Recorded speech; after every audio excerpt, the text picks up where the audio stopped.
Man, there's just no slowing down heading into the holidays, y'all. We just keep it moving around here, and we will do that this morning as well. We'll get a little year in review from the Baton Rouge Area Foundation. We will talk with Tommy Faucheux about the latest with the oil lease sales out in the Gulf. There will be snakes in the building this morning. That's going to happen. There's a snake. I'm ready. Yeah. Well, no, you're going to be gone. That's true. So, I will see him on my way out. Yeah, probably. And, of course, we'll have Congressman Troy Carter, a little D.C. Current presented by LABI. But before we get to any of that, though, we do top stories and trending. I'm talking truth. Here's a quick peek with top stories and trending. Yeah, sounds good. Presented by Baton Rouge Metro Airport on Talk 107.3. Number 5. Starts us off in Pierre Part. The Bell River Bridge is closed to boat traffic until further notice. This according to Assumption Parish law enforcement. They said the water level is too low, causing operational issues. The boat parade, which is scheduled for this Saturday, will now start at Graveyard Island and end at the Bell River Bridge instead of traveling on to Bayou Godell. Number 4. Prosecutors say Winston Sanders played a key role in the events leading to the death of Southern University student Caleb Wilson back in February. Winston Sanders, one of 5 former Omega Psi Phi members charged in the case, surrendered to authorities last Thursday after he was indicted by a grand jury on Wednesday. Prosecutors say Sanders served as the fraternity's assistant dean of pledges and was present during the fatal hazing event.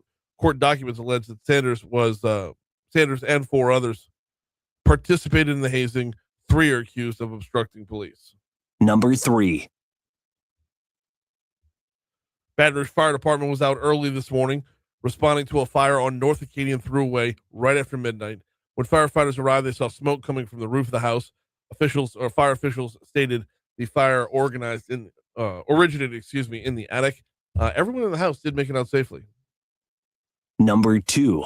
Insurance Commissioner Tim Temple approved State Farm's request for a 5.9% average rate decrease for more than 1,066,000 personal auto insurance policyholders. Additionally, State Farm was approved for a 9.7% average increase on more than 300,000 of the homeowners insurance policyholders. The changes will take place on January 1st. Number 1. Mayor President Sid Edwards jumped back in the seat of an excavator Monday. This was yesterday morning to tear down the parish's 200th condemned property in 2025. The city parish spent at least $1.5 million on demolitions this year, a tenfold increase over the $140,000 spent in 2024, when 49 properties were demolished under the previous administration. The parish is working through a backlog of at least 500 properties that are awaiting condemnation. Top stories are in the books. Now let's check in on what's trending. What you got, Breland? All right, so we knew that more news was going to come out about this, and we had a gut feeling. 32-year-old Nick Reiner was arrested in the murder of his father, Rob Reiner, and his wife. So was it People Magazine was reporting Nick yesterday? Yes, it was. Yeah, but now it looks like it's confirmed by everybody else. So, as I understand it, heavy drug use, and I believe he had issues for many years, and then supposedly, I don't know how true it is, they got into this altercation at that party. Who knows? Yeah. Senate Democrats are scheduled to hold a news conference as the deadline for the release of the Epstein files approaches. And I also understand the Clintons are supposed to testify today. That's what I've been hearing. That's what America in the Morning had the hour before us. So I'm sure more on that. The league security is investigating another game day break-in at an NFL player's home. This time, it was Tennessee Titans defensive tackle Jeffrey Simmons, who returned home after playing the 49ers to find his Nashville mansion ransacked. Unreal. You think about it, though, it's the pattern that we've seen with this, and now that it's out there that they're doing it, we're going to see even more. I know. But, I mean, it happened to Joe Burrow, Yep. A handful of other NFL players. It's like, you know where they are during the game. You know they're not going to be home. You know you got yourself a window of a couple of hours while they're not home. So, I just more and more copycats, I expect. Gosh.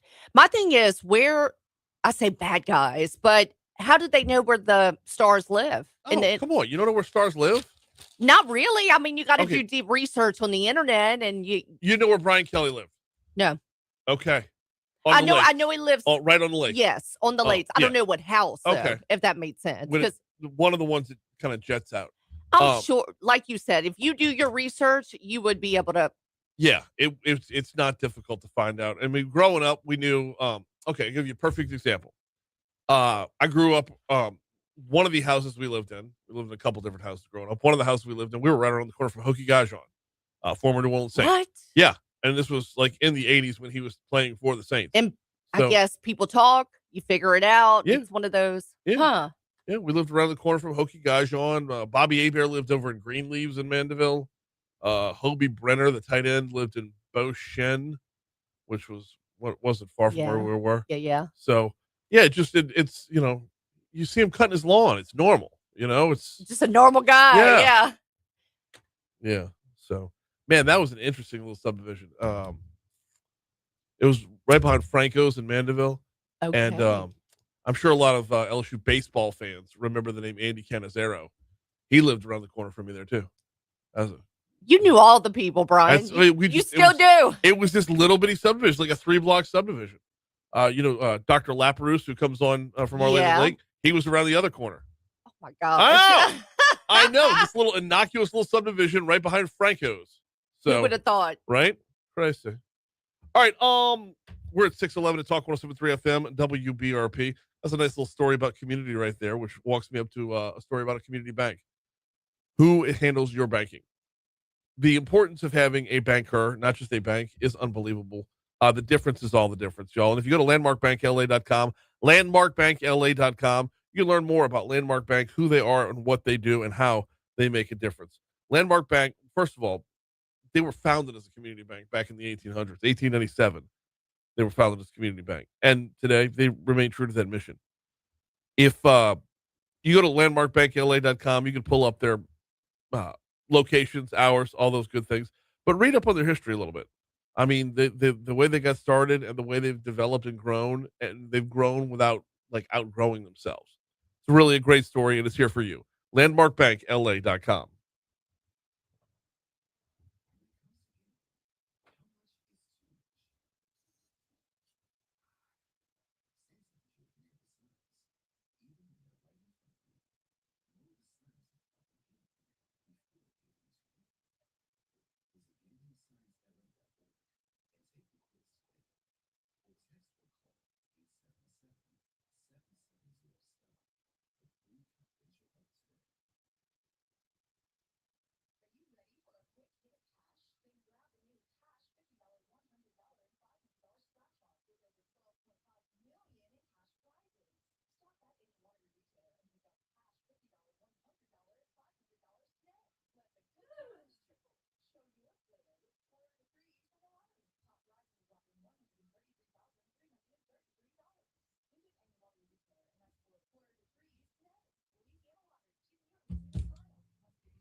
Oh.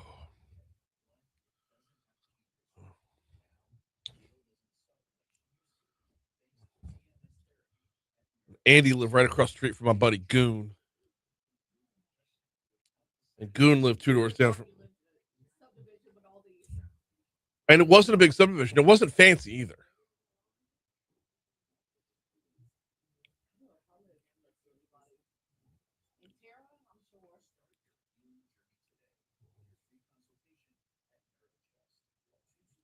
I mean, you live around the corner from Franz.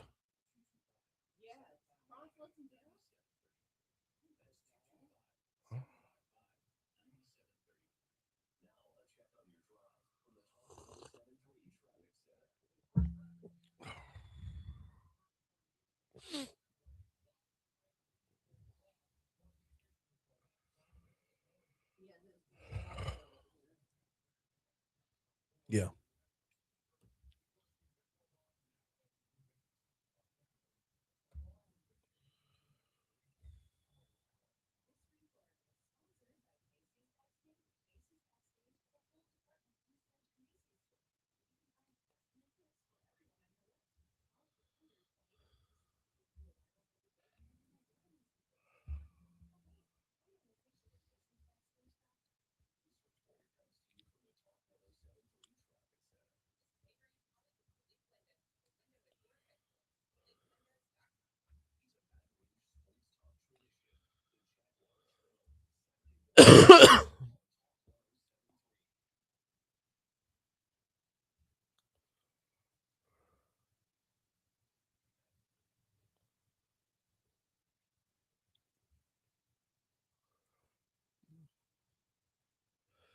.615 Talk 107.3 FM WBRP mornings with Brian Haldane rolling right along.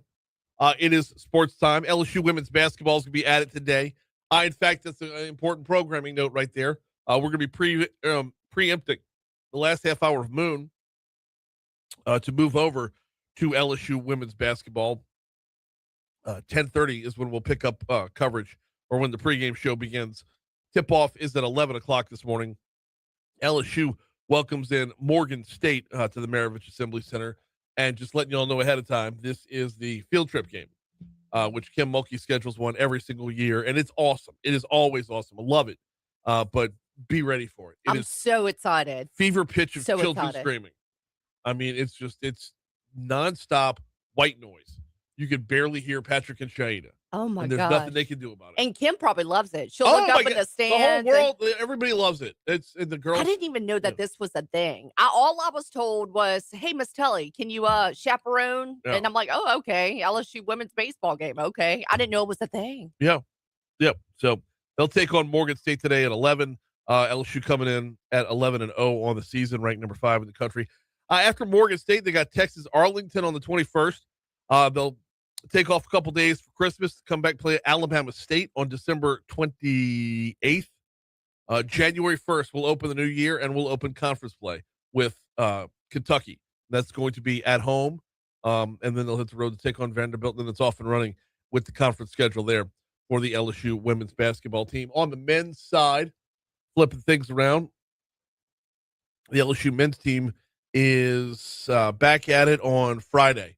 It's the next time they'll play. They're hosted Southeastern on Friday, 7 p.m. tip there. After Friday, they'll play on Monday, December 22nd, then off for Christmas. And then, Monday, December 29th, Eagles to the top, baby. Southern Miss going to be in town to take on LSU in the Maravich Assembly Center. And then conference play begins for the men's team on January 3rd against Texas A&M. Over to the New Orleans Saints, who are now 4-10 on the season and actually showing a few bright spots here and there. Saints improved to 4-10 on the year. They beat the Panthers on Sunday, 2017. Defense came up with a big stop to give the offense the ball with just under a minute to go in the game. Charlie Smith's 47-yard game-winning field goal sealed the deal. Head coach Kellen Moore says, proud of his team's fight out there. By no means is it a perfect game. There's plenty of things we want to improve on and we got to get better at. But I thought the resiliency and the way our guys battled, obviously credit to our guys for sticking with it for all 4 quarters, all 3 phases. I felt like contributed in many ways. So just really proud of our guys. I talked about this a little bit yesterday. Rookie quarterback Tyler Shuck had an impressive game. Threw for 272 yards with a touchdown. Led the team in rushing as well, 32 yards on the ground. Moore says that sitting Shuck at the beginning of the season has allowed him to develop into a better quarterback. Every path is different for these quarterbacks, but I think there's a lot of benefit to guys who've been able to sit for a little bit, continue to grow and develop off the field. There's a lot of different things you can work on, your process, practice, the physical components here. And so I think that's all benefited him. I think it's put him in a really good position to be successful, and the opportunity presented itself, and he's taken advantage of that. And while it stinks that the Saints are eliminated from playoff contention, they are actually looking right now like they could end the season. It's possible, y'all, to end the season on a 5-game win streak. I know when you look at a team that's 4-10 and say, how could they actually end up 7-10 before it's all said and done? Well, here's the way it maps out for the rest of the year for this Saints team. Okay. They've got week 16. So that's coming up this Sunday, home against the New York Jets. Dome's going to be pretty lit for that one. Week 17, Sunday, December 28th at the Tennessee Titans. And then in the season at Atlanta, which, if you'll recall, the last time we played Atlanta, that game single-handedly was lost by Blake Grupe, and he is no more. He's a Colt now. So there is quite the possibility of putting together 3 more wins. I know finishing 7-10 isn't anything to brag about, but going into next season with some positives is. Here's the Fox Business Report.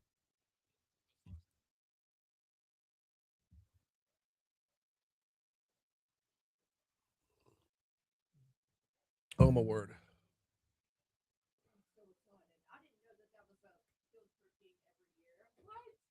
I usually produce it, but the new guy got it this year. I know.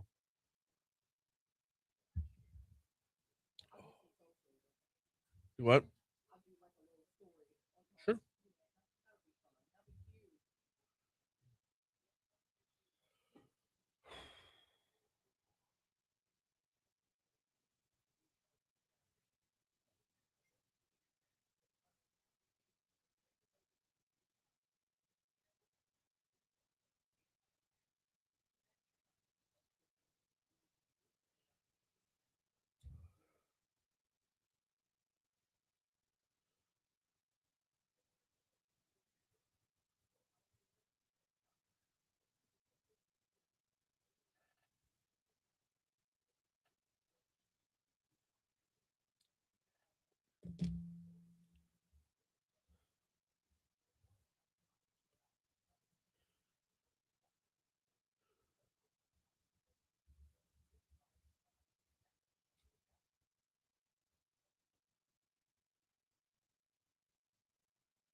Oh, holy hell. This is May already.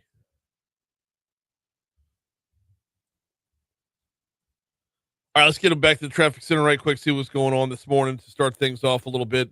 We're actually we got your normal volume on I-12 westbound coming in from Livingston Parish. It's not bad. It's just around Range Avenue, you're going to have a lot of neighbors out there. On I-12 when you get just past O'Neill, like in between O'Neill and Millerville, pretty heavy going there as well, and up again by Airline Highways where it's at its heaviest this morning. On I-10 westbound coming in from Ascension Parish, we're looking good. 10 eastbound coming in from West Baton Rouge Parish, we look good. I-110 looks good as well. On your surface streets, got a couple of accidents to look out for. In fact, this one just happened up in Zachary on Main Street and McHugh Road. Main Street and McHugh Road up in Zachary. There's an accident being worked. Oh, no, I'm sorry. It just says traffic congestion being worked by Zachary PD. As far as accidents in town, we've got College at Constitution, an accident being worked by BRPD from about 5 minutes ago, and then an accident from about 40 minutes ago, Florida at North Foster, that's still showing up on the board. That's really good traffic from the Talk 107.3 Traffic Center.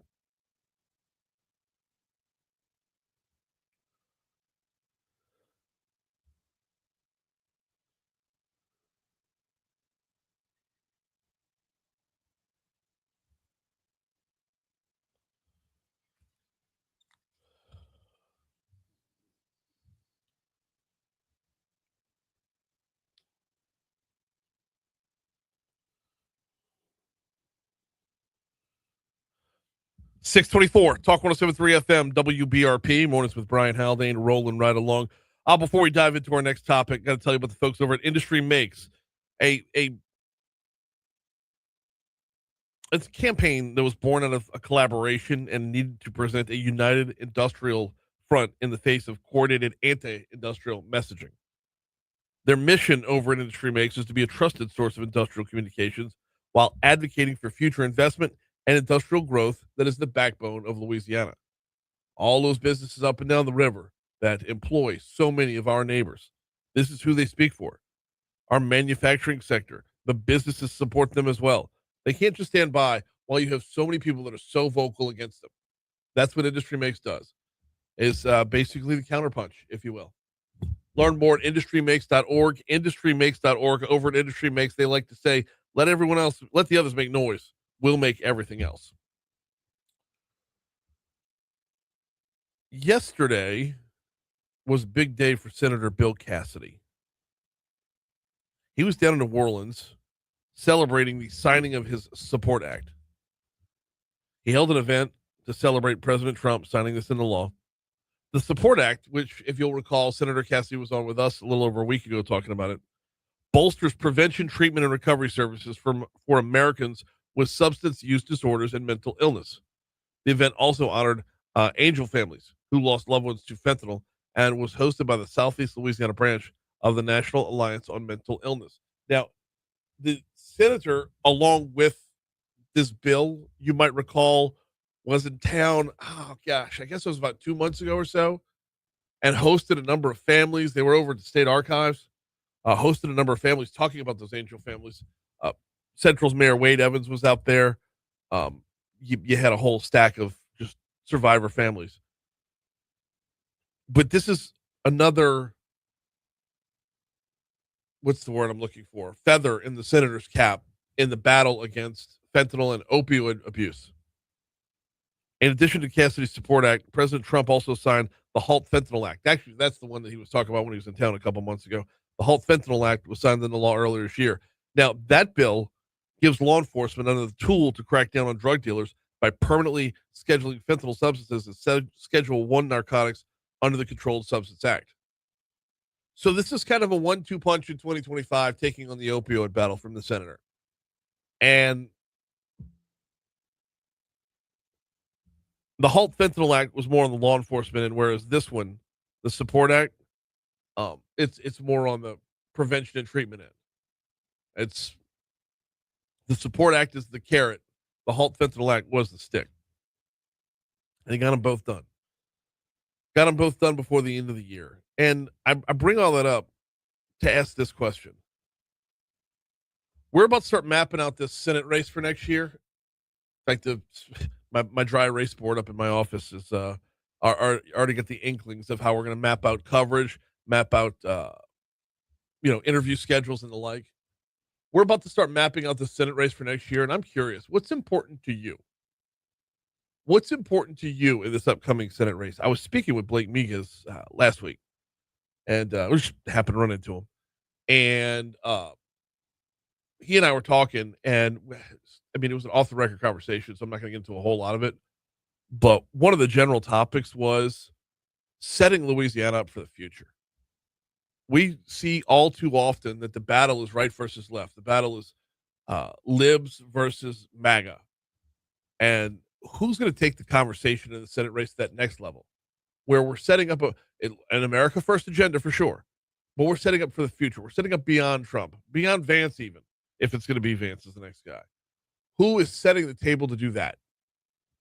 What's important to you in this Senate race? I want to know over on our Facebook Live feed. We're up live on Facebook every single day, courtesy of the folks over at Lake Urgent Care.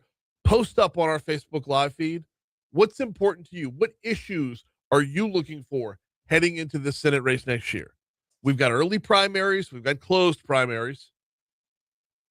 And it's going to get here before you know it.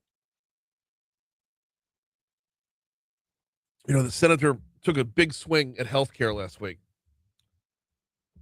And from a tactical standpoint in the Senate race, I don't know if that was the smartest move. As a senator, I'm proud of him for doing it because somebody has to take a swing, and he took the swing. But as polarized as the Senate is right now, that swing was going to miss no matter what. No matter what. Is healthcare the biggest issue for you? Is agreeing with Donald Trump on everything the biggest issue with you? Because it really feels like for a few of the candidates in this race, they don't have their own thoughts at all. They just, whatever Trump says, I'm on board with. Is that the most important thing for you in this race? If it's not healthcare, is it jobs? If it's not jobs, is it energy? Is it immigration? There's going to be a lot of things that, come up on the campaign trail. And I'm just curious as right now, what is most important to you right now?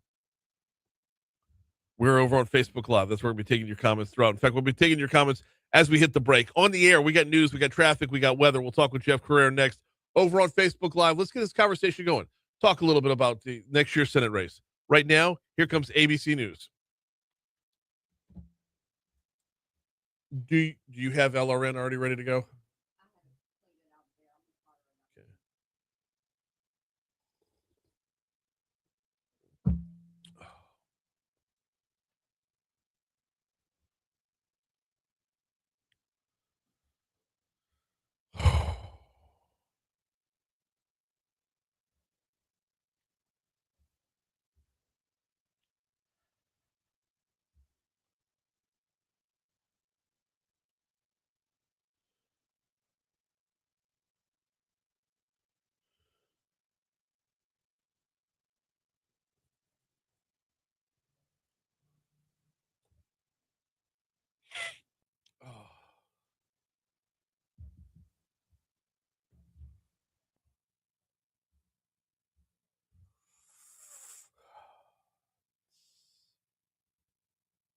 What was I doing?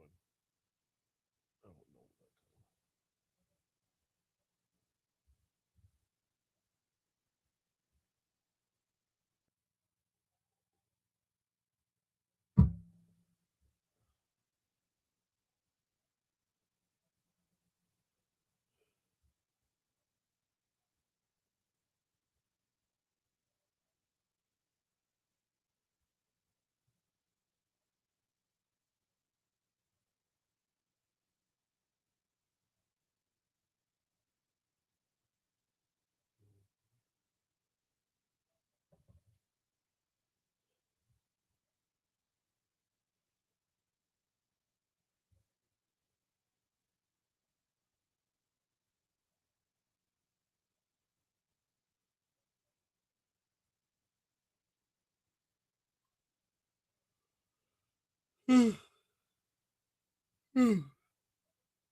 Well, Thomas Presley can pound sand because that's what the LSU system is. It belongs to LSU.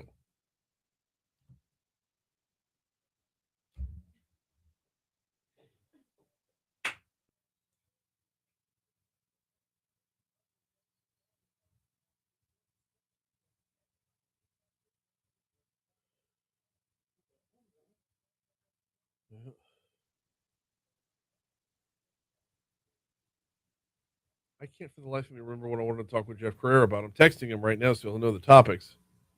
But for the life of me, it's gone. You have his number, right? You have his number?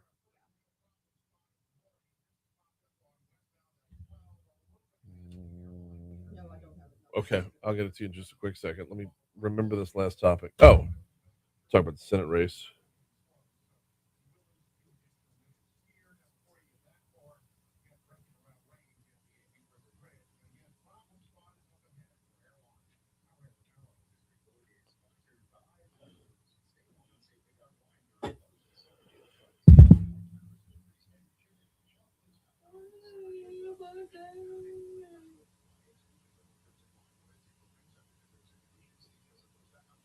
Airdrop into you right now.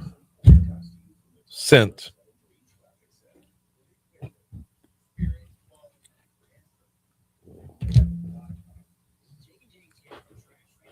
I'm gonna run it all the way to 50 if I can.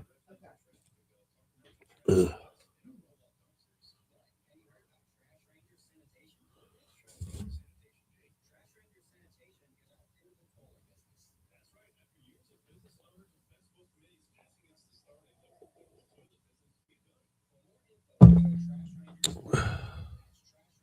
Hey, good morning, Jack. Good morning for Brian Haldane. Hey, we'll be coming to you in like 3-ish minutes. Okay, thank you.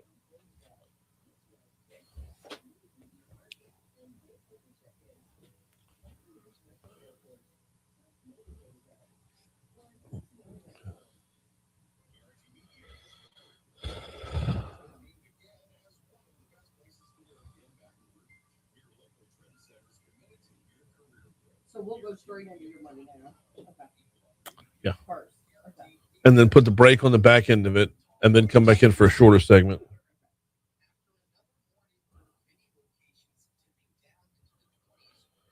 Oh, this will be a rough week. God.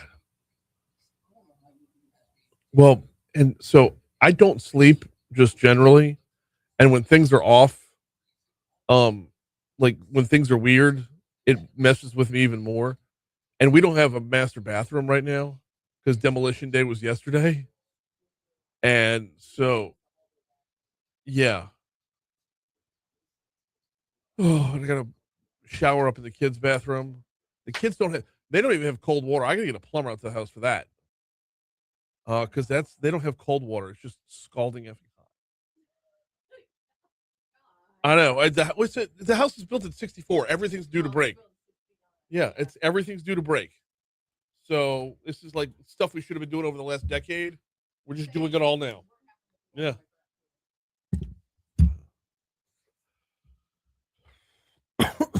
Excuse me.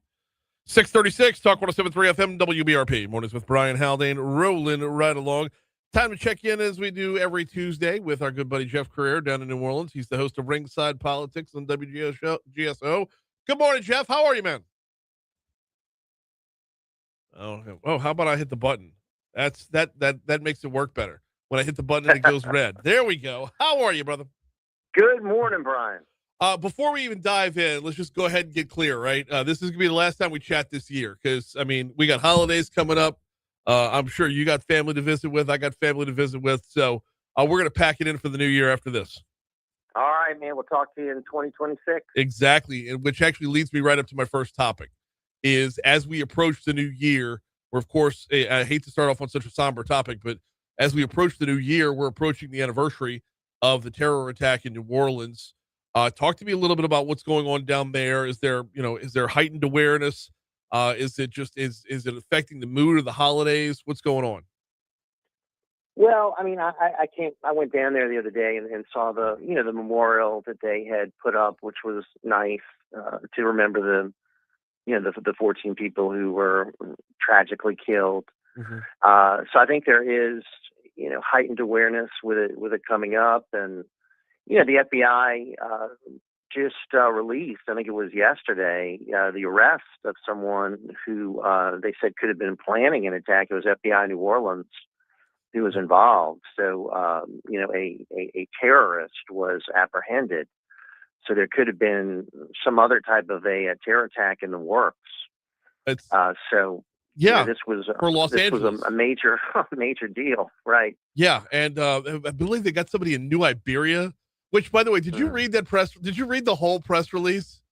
Because I'm sorry, I know it's not funny, but they had to give this whole disclaimer about how yes, they were arrested in New Iberia, and yes, there were FBI agents who were over there in New Iberia, but New Iberia kicks back to Lafayette, kicks over to the New Orleans head office. So nationwide, it's going to be reported as FBI New Orleans. So basically, they had to go out of their way to explain, don't get your panties in a wad, New Iberia. We still respect you. It's just it kicks up to a bigger office. Right. Yes. Right. So we want to give each community the proper credit for terrorist arrest. Shout out New Iberia. Absolutely. Great work. But it's bringing it back around though. It's we're coming up on it here, and it's there's, like you said, the beautiful memorial that's up there, but outside of that, is anything really different? Obviously they're not going to leave the sidewalks open. So, they're going to be making sure that the whole street is properly closed to vehicular traffic. I mean, there's not going to be a way for a terrorist to access that street where all the people are going to be congregated. And I mean, it'll be interesting to see what kind of crowd we have down here. I mean, we don't even know who's going to be playing in the Sugar Bowl. So, and what kind of, impact that's going to have on New Year's, the timing and everything, because that'll be a few days away. But Billy Nungasser has been, very critical of the operation down here, the Catahoula Crunch, because he says it's taking away workers that we need for our hotels and He says that they don't have enough employees to take care of the tourists, and so that's been a sort of a curveball that I don't think was anticipated a few months ago. But overall, I mean, I think there's been, the leadership down here has confidence in the police chief. She is someone they believe is, despite the problems with last year and some other issues, that overall they think she's done a good job. So she's being retained, and there's confidence it will be protected. And obviously there'll be more federal assets here. The National Guard is going to be here. Yeah. So we'll have more protection than we did last year. That's for sure. Yeah, I want to get back around to the ice thing, the Catahoula. You said Catahoula Crunch, right? Okay, right. I thought it was called the Swamp Sweep. That was the first name, but they got rid of that. They like the Catahoula Crunch better. The Swamp Sweep was better. Can we just start taking new names? Because I like the Swamp Sweep. Let's go. Agree. I'm gonna go Rougarou Roundup. I don't. Let's just taking submissions. By the way, you mentioned the Sugar Bowl there. We don't know who's playing. We know one of the teams playing is going to be Georgia because they have a bye in the first round. The possibility of Tulane being there has got to be exciting. I mean, I'm excited about it. I mean, I grew up literally a stone's throw away from Tulane Stadium. Mm-hmm. So, I mean, to think that, they'll be playing down here possibly for New Year's and for the Sugar Bowl against Georgia is amazing. But, yeah. I mean, the chances of them beating Ole Miss are like 1%. I mean, well, Ole Miss. I understand that, but please keep in mind, interim head coach, a lot of turmoil, a lot of turnover. So both of these schools are losing their head coach. But yes, I mean, but Tulane keeps theirs through the game. Right. Summerall's there through the end. So I will lean towards the stability of having my guy there.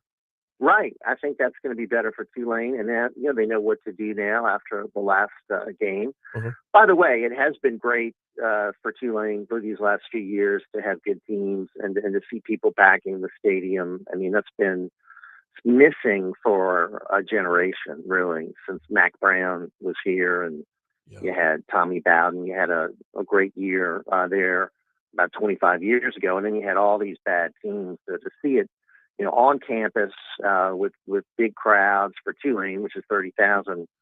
That's great. I mean, it really has been tremendous. Oh, and Ullman Stadium has been one of the bigger catalysts for that because Tulane actually gets to have a home.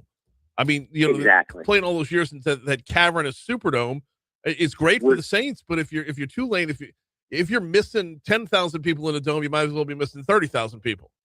Right. It was a disaster for them, and it's nowhere near the size of the old Sugar Bowl Stadium, old Tulane Stadium, but it's still awesome to have it. And who knows, if they continue to do well, maybe they'll expand the stadium.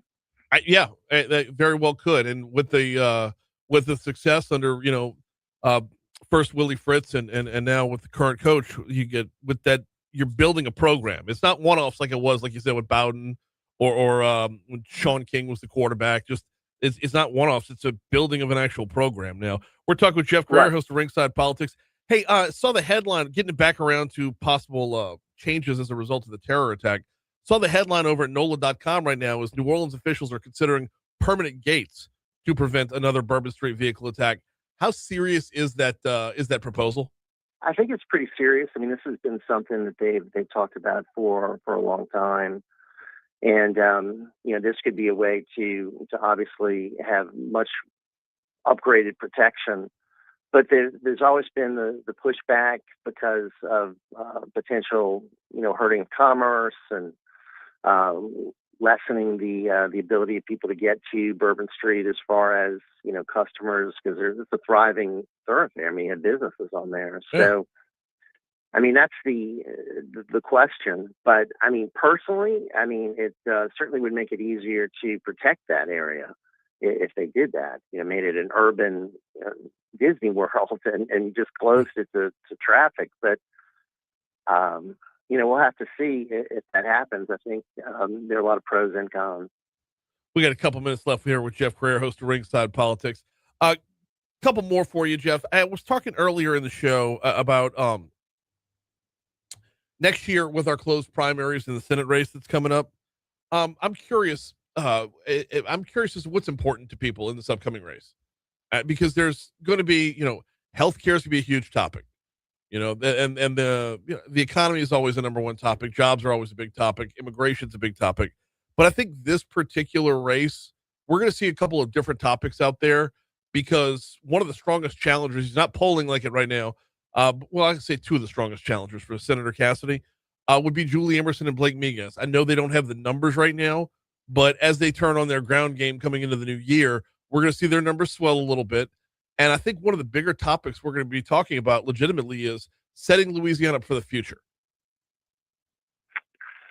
Well, I mean, Senator Cassidy is doing everything he possibly can to show allegiance with President Trump. I mean, he is bending over backwards to try to, create the impression that he's, on board completely with President Trump. And that, of course, is a result of what happened last time when he voted to convict him. Yeah. So the question is that going to, is that going to work? And then as far as Julie Emerson and Blake Miguez, I mean, they've got the issue of coming from, similar areas in the state. Yes. They've got the issue of, running this race while you have a session going on, which is certainly going to be early session next year. It's a very early session next year. Right. Certainly that's going to be a hindrance to them for what they need to do as far as, getting their numbers up and getting, known to the people of Louisiana. I think they're both dynamic candidates who have a lot to offer. Mm-hmm. We'll see how it all works out. I know that obviously, that I'm communications director for John Fleming, the state treasurer, who has been literally running for over a year now and going everywhere. Well, yes, and I have issues with the fact that he ran for treasurer to run for Senate and said so in his campaign. Probably should have said that part out loud, but he ran for treasurer to run for, like, he put that out there. It's kind of rubbed me wrong. And he's had a lifetime of service as well. And he's had a lifetime of, he's got a solid resume too. No, yeah. I mean, he's been a congressman. He's a veteran. He's the only, veteran in the race. Yeah. He's a doctor, for goodness sakes. I mean, he's got a practice. Mm-hmm. He's also, of course, someone that, knows President Trump. He worked in his administration as a deputy chief of staff. So, yeah, he's got a lot that he obviously has been connecting with people on. And then you've got, no Democrat party really, because I mean, the people that are running are unknown so far. We haven't had a real prominent Democrat come forward to say they're going to run. So we'll have to see. I mean, John Bel Edwards turned it down. Yeah. So that's going to be an interesting thing. Who's going to win the Democrat primary? Who's going to vote in the Democrat primary? Right. And will some Democrats try to come over to vote in the Republican primary to try to influence that? Well, and will a Republican candidate flip to the Democrat side just to be able to have, that right. lane to themselves all the way up until November? And then Quinn Hillier of the Advocate, has proposed that Cassidy get out of the Senate race and run for governor against Jeff Landry. Really? So, yes. That's a terrible idea on so many levels. That's not going to happen. No. I mean, that's throwing that out there as a possibility for Cassidy if he, they're not going to win the Senate race. So, well, I think it's up for grabs right now. It's going to be very interesting. Let me bring it back around to and re-ask the question this way, okay? You got Senator Cassidy 68, Senator Kennedy 74. For that matter, so is John Fleming, right? Right now on the House side, we are really out-punching our weight class. So I think one of the issues that's going to rise to the top next year is it time to reset Louisiana up for the future on the Senate side, where we can kind of afford to lose some seniority right now? That's an interesting issue. I think, when you look at the age of the president and Kennedy, who's very popular in his 70s, I don't know if that's going to be something that comes forward as an issue. I know that the people that support Blake Miguez have been talking about the age issue. I'll be interested to see if that does become more of an issue. I haven't seen it so far. And that's to say nothing of Kathy Seiden or Eric Skrmetta, who both can make that case too. And Eric Skrmetta, I mean, surprisingly, has done very little. I mean, I don't even know what's going on with Eric Skrmetta. I think everybody's like a squirrel right now. They're hoarding their nuts till wintertime. Once January gets here, you're going to see it all explode all over the place. It'll be a sprint. Yep, because, it absolutely will. This thing is in May. Right, I know. And in the meanwhile, you got a show to get to. Oh man, I'm not even looking at the clock. You got a show to get to, man. All right, my friend. Always appreciate time. Have a very Merry Christmas, a Happy New Year. We'll talk to you in January. Merry Christmas, Happy New Year. Thank you, Brian. Thanks, Jeff. He's Jeff Crouere, host of Ringside Politics down there on WGSO in New Orleans. You know what? I was down there on last Thursday, and I need to swing by and see him. I was going to say, you should go say hello. Quick break. We'll be right back. Sorry. Yeah, I always forget. Him and Daniel Erspamer. They're both right there in the CBD.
655 Talk 107.3 FM, WBRP, mornings with Brian Haldane, rolling right along. We've got, before we dive into our next topic, let me remind you about the folks over at Mathern's. Coming up at the Mathern's on Kenilworth, or the Kenilworth Mathern's, it's actually on Highland Road. But coming up at the Kenilworth Mathern's on December 22nd, the Coca-Cola holiday trucks will be out there, and you know who is rolling with them. Gonna have Santa Claus taking pictures with Santa. They're gonna have a hot chocolate bar going on with coloring sheets for the kids. I believe they're you know what, I have the flyer right here. Why wouldn't I just look at the flyer so I can tell you all the good stuff? You can make reindeer food, you get a free cookie, pictures with Santa, and the big old Coca-Cola trucks could be out there as well. Hot chocolate bar is available. It's at the Mathern's on Kenilworth. It's on Highland Road, just west of Kenilworth. Highland Road, just west of Kenilworth. December 22nd, 5 to 6 p.m. Coming up next hour, Tommy Faucheux with the Louisiana Mid-Continent Oil and Gas Association going to join us, talk about the oil lease sales in the Gulf. That's coming up next hour. Right now, though, you heard the story from our news partners at Louisiana Radio Network.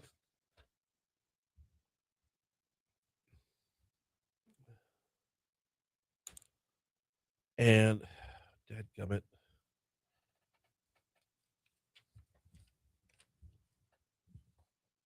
My apologies. Sifted through a whole stack of papers over here, and I'm just watching the chaos. Yeah, I'm sifted through the papers and was picked up the wrong copy. All right, so we are looking here at a class of graduates from 2024 in Louisiana, where 3 out of every 4 students graduated having already racked up credits towards college degrees or certifications. The 75% rate is an 11-point increase from 2019. Tristan Denley, the Deputy Commissioner for Academic Affairs and Innovation at the Board of Regents, says high school students can earn college credits in a number of different ways. Could be AP courses if they took a CLAP exam, or if they did international baccalaureate courses. Denley says while the vast majority of dual enrollment courses were taken in the aforementioned academic fields, nearly 1 out of every 5 students who took dual enrollment courses took courses in career and technical fields.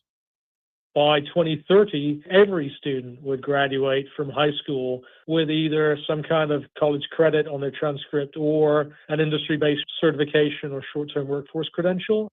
Denley says the overwhelming success of the initiative has the state optimistic about achieving its ultimate goal of every student graduating with dual enrollment credits.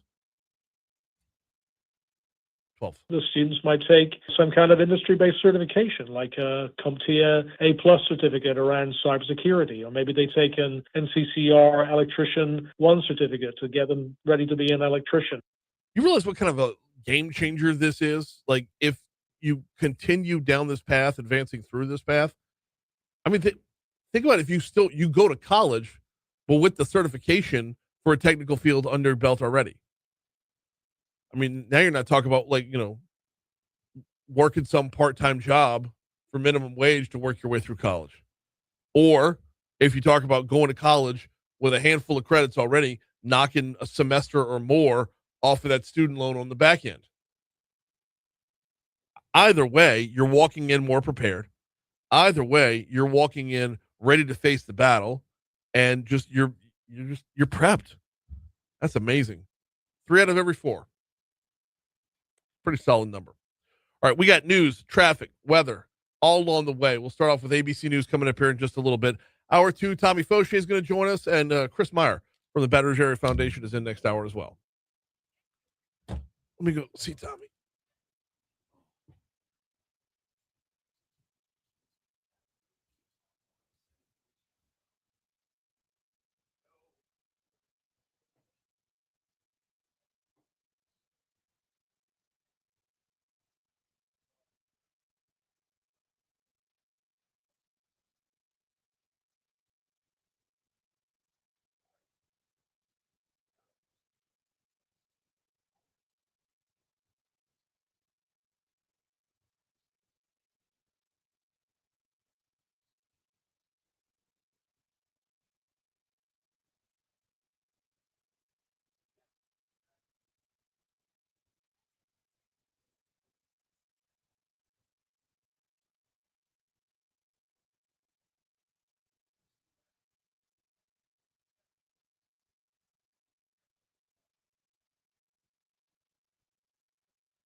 All right.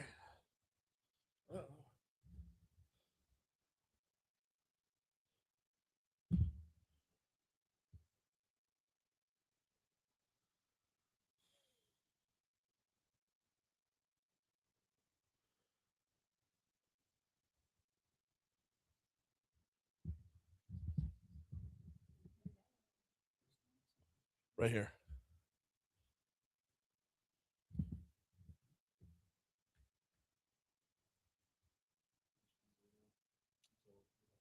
Three minutes.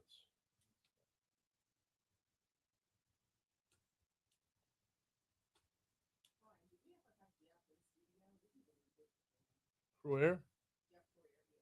No, he's never in studio. Because he goes on the air. His show is 7 to 9. All right. Cool.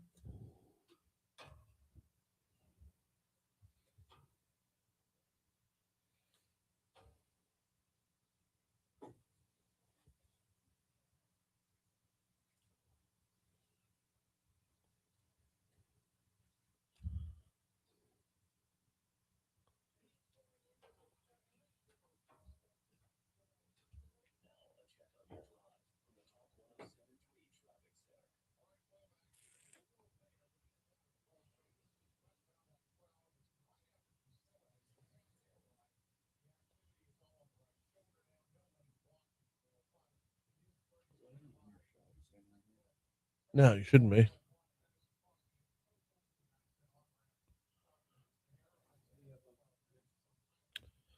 Top stories and trending, and then you.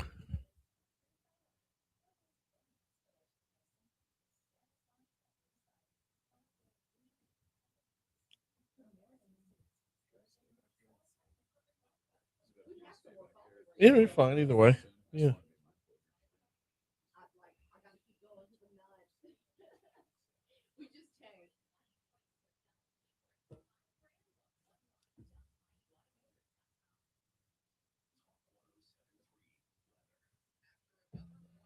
Oh.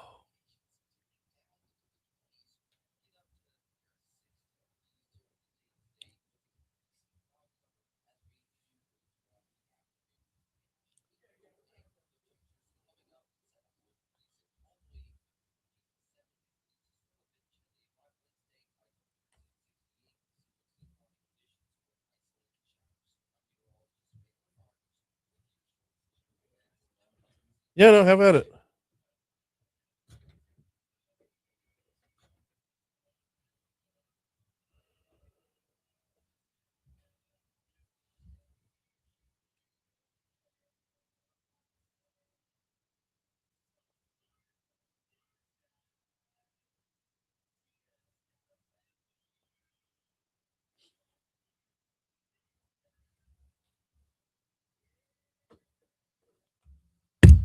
.705 Talk 107.3 FM WBRP. Mornings with Brian Haldane rolling right along. Hour 2 coming your way right now. Brian here with you. Breland producing. We are starting off the 7 o'clock hour at 29 degrees in downtown Baton Rouge as we broadcast live from the 180 Pro studio. Is it time for your IT to do a 180? Visit 180pros.com. We have got a busy hour for you this hour. We're going to talk about the oil lease sales in the Gulf. We're going to talk about Planned Baton Rouge Phase 3. Actually get a full recap of BRAF's year, the Baton Rouge Area Foundation, how their year do. Chris Meyer's going to be in the house at 7:35. We got Tommy Faucheux from the Louisiana Mid-Continent Oil and Gas Association joining us at 7:15, which means we need a hustle. Let's get to it. Top stories and trending. Let's find out what you might have missed overnight. What is going on? This is Top Stories and Trending, presented by Baton Rouge Metro Airport on Talk 107.3. I want us all to listen carefully. Prosecutors say Winston Sanders played a key role in the events leading to the death of Southern University student Caleb Wilson back in February. Winston Sanders, one of 5 former Omega Psi Phi members charged in the case, surrendered to authorities last Thursday after he was indicted by a grand jury Wednesday. Prosecutors say Sanders served as the fraternity's assistant dean of pledges and was present during the fatal hazing event. Number 4. Insurance Commissioner Tim Temple approved State Farm's request for a 5.9% average rate decrease for more than 1,066,000 personal auto insurance policy holders. Now, conversely, State Farm was approved for a 9.7% average increase on more than 300,000 of their homeowners insurance policy holders. All those changes will take place on January 1st. Number 3. Mayor President Sid Edwards jumped into the seat of an excavator on Monday morning to tear down the parish's 200th condemned property of 2025. The city parish spent about $1.5 million on demolition this year, a tenfold increase over the $140,000 spent in 2024 when 49 properties were demolished under the previous administration. The parish is working through a backlog of at least 500 properties that are awaiting condemnation. Number 2. Number 2 takes us to Pier Part. Authorities over in Assumption Parish say the Bell River Bridge is closed to boat traffic until further notice because the water level is too low, causing operational issues. The boat parade they've got going on out there, scheduled for Saturday, is now going to start at Graveyard Island and end at the Bell River Bridge instead of traveling all the way to Bayou Godell. Number 1. One person was arrested in Port Allen after a chase ended in a crash. This happened yesterday. The person was taken into custody Monday night after leading deputies on a chase and then crashing their car. West Baton Rouge Parish Sheriff's Office said deputies tried to stop the vehicle along 190. The driver did not stop. Deputies chased the vehicle, which crashed when getting off of the highway, trying to move over to Highway 415. The driver, who has not been identified, taken to a medical facility, then will be booked into the West Baton Rouge Parish Detention Center. There's a look at today's top stories. Now let's find out what's trending. What you got, Breland? Well, we knew more news was going to come out about this story, and it did. 32-year-old Nick Rayner was arrested in the murder of his father, Rob Rayner, and his wife, Rayner. Yeah. So as I understand that there was like some scuffle at a party that a bunch of people saw. Something like that. And he's been having issues for years. Yeah. It's a whole ordeal. Yeah. And more will come out, I'm sure. Oh, absolutely. So Senate Democrats are scheduled to hold a news conference as the deadline for the release of the Epstein files approaches. I'm hoping more comes out on this one. I look, it's like Charlie Brown kicking the football. Every time we think we're going to see all the names and whatnot. Every time we think it's going to happen, Lucy pulls the football away. We go flying. I was going to say they have been saying that for years, that these files would come exposed. Yeah. Here we are. Yeah. And we get a couple thousand redacted pages and whatnot. And that's about it so far. So I don't know. I'm not holding my breath. Me either. Lead Security is investigating another game day break-in at an NFL player's home. This time it was Tennessee Titans defensive tackle Jeffrey Simmons, who returned home after playing the 49ers to find his home in Nashville, his mansion ransacked. Seen it all too often. Here's the thing, though. Okay, and I'm not trying to blame the victim here, but how much of their personal, how much of their personal social media is showing off their, the wealth, the material wealth? How much of their social media is, putting it out there, like MTV Cribs style, right? I was about to say, back in the day when we had MTV Cribs, you didn't hear about this, but now we have TikTok. Right. And they're showing their life on social media in real time. Right. And there's a like Cribs was for that elite of the elite, with the gate guards and all that other good, there was a different level on Cribs. This is, you could have NFL players living in your subdivision, in your neighborhood. That's, we were talking during the last hour. In the 80s, I lived around the corner from Hokie Gajan. A friend of mine lived around the corner from Bobby Hebert. My wife grew up around the corner from Morton Anderson. Like it was just normal. So I'm curious as to how much social media is contributing to, think like a criminal for a second. Okay. You can see, like, if Jeffrey Simmons is posting on Instagram, here is this, this trophy here, or here's this ring over here, or whatever it is they've got in their house. And you get to see kind of the layout of the house because it's all over social. Like, I know. They know he's going to play a game. So let me bust in this man's house. You know where an NFL player's at on Sunday. So, I'm, again, not victim blaming here. I'm just wondering how much is making it easier for this stuff to happen. top stories and trending, of course. I'm sorry, our studio is the 180 Pros studio. Every day we tell you about 180 Pros. 180pros.com is their phone number. They've got managed IT services, proactive IT management, by the way, proactive management and support, 24/7 monitoring, maintenance of cloud solutions, and secure encrypted data. We know how important all that is right now. We also know the value you're putting on cybersecurity these days. And if you're not, you need to be. If you're not putting value into cybersecurity, advanced threat detection, prevention, comprehensive security assessments, they've got all these things at 180 Pros. You want to give them a call. It's 225-330-2200. What I love about them is they say, and they mean it, they live up to this. They're not your IT provider. They're your IT partner. And when you're IT partner, it's important to be able to have someone to call. 225-330-2200. Or check out 180pros.com. Quick break. We got Tommy Faucheux next.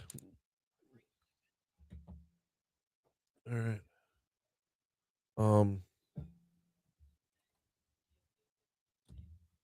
Lease sales. Good news. Finally, even all the terrible news in everywhere. Shooting, stabbings. Oh, I know. The Rob Reiner stuff is just terrible. Yeah. And I just, it's one of those times where I wish the president could just hold his tongue. Just you're not helping yourself in any way, shape, or form. Yeah. I understand you don't like the guy. Just you don't have to tell the world like right now. He just died. You look like an ass. You have to love life. Yeah, and he all forms of it. It's just a sad situation.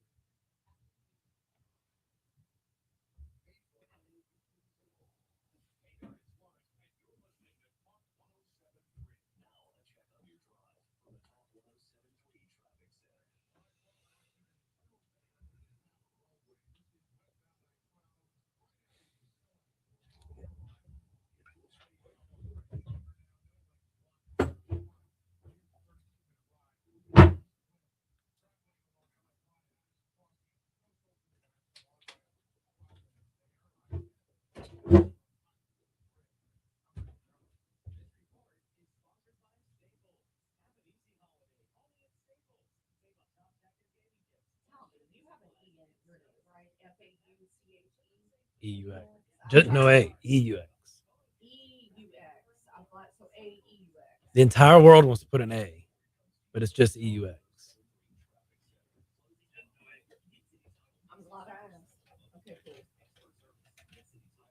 No worries. Thank you. What's that? Okay.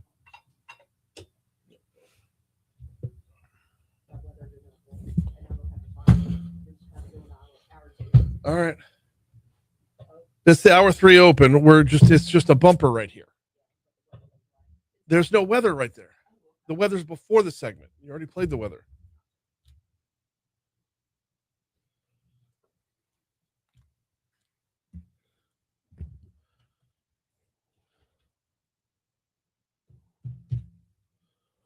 All I want for Christmas is some movement in the energy sector. That's what we're talking about right here.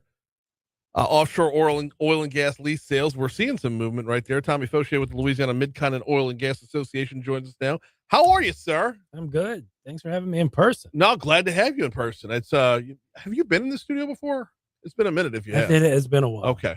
Because we used to have glass over here. Yeah. All the knickknacks that have accumulated over the years. It's great. It's cozy. It's, we're getting closer before the holidays here. Right. And they're going to great lengths to try and figure out how to actually light me. Which I don't know if that's a good thing or not. It's gonna hit you from all angles if it's gonna work. Exactly. All right. Talk to me about what's transpired over the last month or two. Look, we've had a lot of positive news in this space. When you look at all that we've been dealing with in energy for the last, we've been talking about it, right? For the past 5 years as you've gone through the Biden years into Trump years. We're making tremendous progress in 2025 on the Gulf of America industry. And so what you saw here just in the last week or so was a lease sale for offshore leases that was mandated by the One Big Beautiful Bill that Congress passed earlier this year. Mm-hmm. Extremely important for the industry, extremely important for Louisiana, because when you have a strong offshore oil and gas sector, that means money for the Louisiana economy, money for the Louisiana coast in the form of coastal restoration, hurricane protection, et cetera. And so this lease sale really has been a step back towards normalcy. Okay. Back to where we should have been during the Biden years, given the world's energy demands. So really an exciting time. And look, it's not going to stop. So you had the Congress mandated the lease sales, but you also have the administration releasing its draft 5-year plan for 5 more years of offshore leasing, 7 in that plan for the Gulf. So we're taking steps towards more offshore oil and gas production. And I remind everybody, Louisiana is in many ways is the gateway to the Gulf of America industry. Oh no, absolutely, absolutely it is. We got Tommy Faucheux in with us, the president of the Louisiana Mid-Continent Oil and Gas Association. Okay, I want to walk through this from a very layperson's perspective, like learning everything about what happens with an oil lease sale. Okay, so how frequent before Biden? How frequent were we having sales, and what do they actually mean? Like, what are next steps after that? Because you don't just go lease sale to have an oil spit out of the ground. Sure. Look, so there's a lot of work that's done by the offshore producers. They understand what the subsurface looks like. They know where the opportunities are. And then they have the opportunity, if the federal government does its part, to bid on these blocks. And then from there, they go through the process of preparing for exploration and production. What we had prior to Biden, and where I think we're returning back to, is you often had multiple lease sales a year, which was a good thing, because what the industry knew is, they could start to predict investments 5-10 years in advance. And that's important because if from the time a lease is awarded to a company to the time you're actually producing, it's often 10 years. And so what we saw during the Biden years was a lapse in the 5-year plan. Every time you were moving towards one of the existing lease sales, a lot of NGOs coming and filing a suit over, just list your favorite charge of, they would make, ridiculous claims that would ultimately send them to the courthouse. And so what we're seeing now is we're moving back to an administration that understands that this country and the world needs more oil and gas. Every independent study says we need more oil and gas around the world, at least for the next 25 plus years. And I think it's well beyond that. So they're going to start bringing the lease sales online. Congress wants 2 lease sales a year going forward, and that's going to be particularly important. And I go back to where I started. Predictable lease sales will mean predictable money for the state economy and coastal restoration, right? Which is extremely important. When it comes to the lease sales, how much gamble is there? How sure are they of what's under the ground? Look, these companies have been out there. I mean, pick your favorite names that Chevron, BP, Shell. You've had a lot of companies who've been out there for decades and have perfected, by the way, in many ways, the offshore industry. So, I mean, there's a reasonable understanding. I think the gamble has been, will the federal government allow us to do what we want to do, or continue to put up these artificial roadblocks? And we've moved out of a period where that was the case. And so I am confident and excited, quite frankly. I said this at an event in New Orleans last week ahead of the lease sale. This is a time for celebration. We should be celebrating the fact that this industry gets to do what it does best, produce the oil and gas the world needs. Tommy Faucheux is with us, the president of the Louisiana Mid-Continent Oil and Gas Association. All right, so lease sale is had. Walk me through next steps. What does this look like in real time before, as far as, what does it look like in real time as far as hiring Louisianans, getting people to work, getting people out there and actually producing the oil? So look, the hiring both directly in the industry as well as in the support industries really has been and should always be almost evergreen, because one lease sale leads to the other, one project leads to the other. And so luckily we've weathered these last 4 years, and the industry, particularly along the coast of Louisiana, has remained consistent. Now that we have multiple lease sales in our future, not just the one that took place last week, but the several that will come in the next few years, those companies will just stay staffed. Matter of fact, what's I think even more important is not even so much the hiring. That's extremely important for the economy. It's that we're also doing the work, the step before that, in the community technical colleges, spending time in the high schools, making sure that we are training the future worker that we need to hire 5 and 10 years from now. Right. Those kids are in school now. Mm-hmm. Those jobs that will set them up for life and help them build the careers that support their families, stay ahead of them. We want them here in Louisiana. We want them getting trained for that work. And so when you talk about the economics, Brian, I think this is what's important about consistency in the industry. You don't just flip a switch and create an offshore employee or someone who's going to work on a supply vessel. We need to be showing the economic opportunity so that then the state can invest in the education system, that the kid who might be sitting right now in a middle school classroom, they can get the education that they need, knowing that when they go to the job in 5, 8, 10 years, that is there waiting for them. This might be a stupid question, but you brought up something there where you say, you don't just create the job overnight. What about the infrastructure? Like, are these lease sales, is everything built out already? Is it like something that was previously leased before and maybe it's just been dormant? Or is it new when we got to build more or roll something floating out there? I think it's a little bit of both. I mean, look, the companies who are in the offshore space, that was part of what they did over these past, 4 or 5 years, is you continue to do more with existing infrastructure. We continue to go deeper, different angles, all that other good stuff. But at the same time, yes, you are also looking to add additional investment, and that is that's particularly important from a state perspective. We have tremendous infrastructure that has been built over decades. If you go down to Port Faucheux, which is always a great example, and look, if you ever get a chance, my good friend Chet Chasson, who's the port director, will show you up close and personal tremendous infrastructure that is built out. You go to parishes like Lafourche and Terrebonne, St. Mary. The economies of those parishes are based on a strong industry. We talked earlier many times this year about this economic impact study we did. Mm-hmm. Lafourche Parish alone, 62,000 energy jobs. Right. Or the Bayou region. Which I don't know why that gets so overlooked so regularly. I always ask this question first. Is my neighbor's home for sale? Yeah.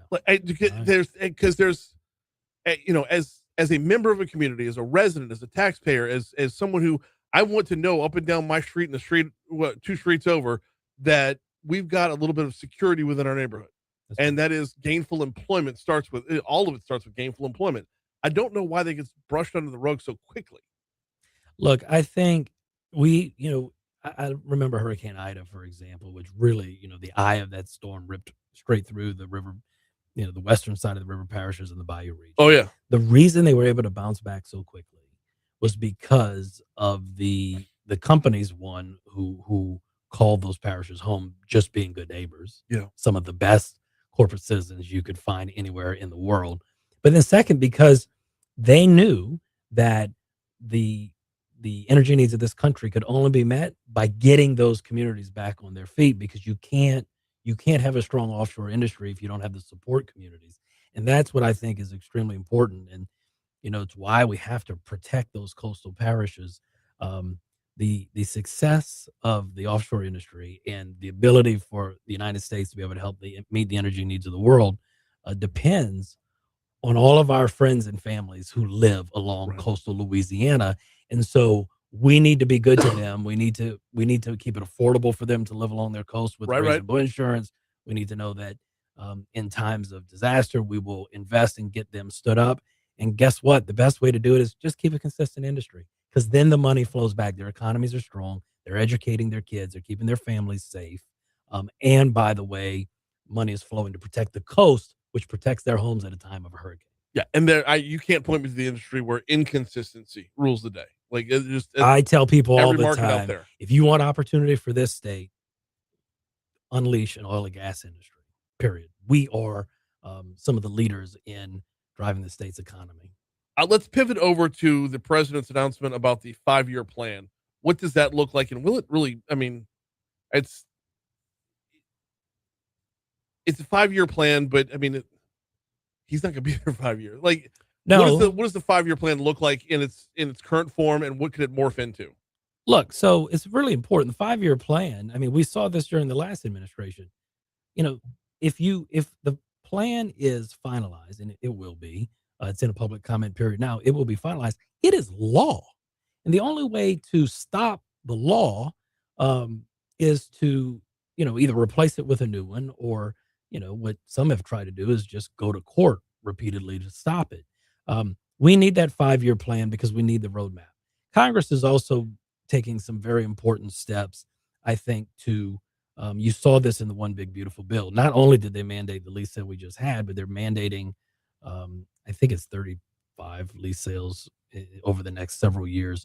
So this is Congress saying we're going to step in and try to bring some, what I've heard people call durability to the system. Okay. And that is what we need, because guess what? No matter Republican, Democrat, left, right, you don't want to make any business decisions on a 4-year cycle. Right. We need consistency. And traditionally, by the way, up until the last 4 years, that's the way it worked. It transcended political administration. Well, your plan can't be shorter than the planning of the companies that are doing the investing.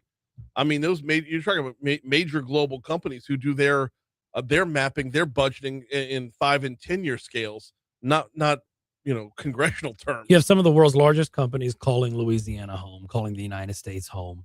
Right. We need to keep the doors open and the opportunities in front of them, again, because the opportunities for those companies are opportunities for the state's economy.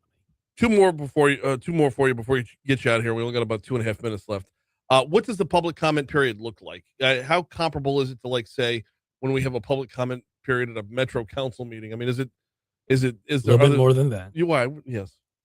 Look, it is an opportunity for anyone to submit comments. There's you can do them online, but it's look, you see a lot. You see people who are supporters of the industry, people who are opposed to the industry, and then the federal government has the obligation of responding to those comments.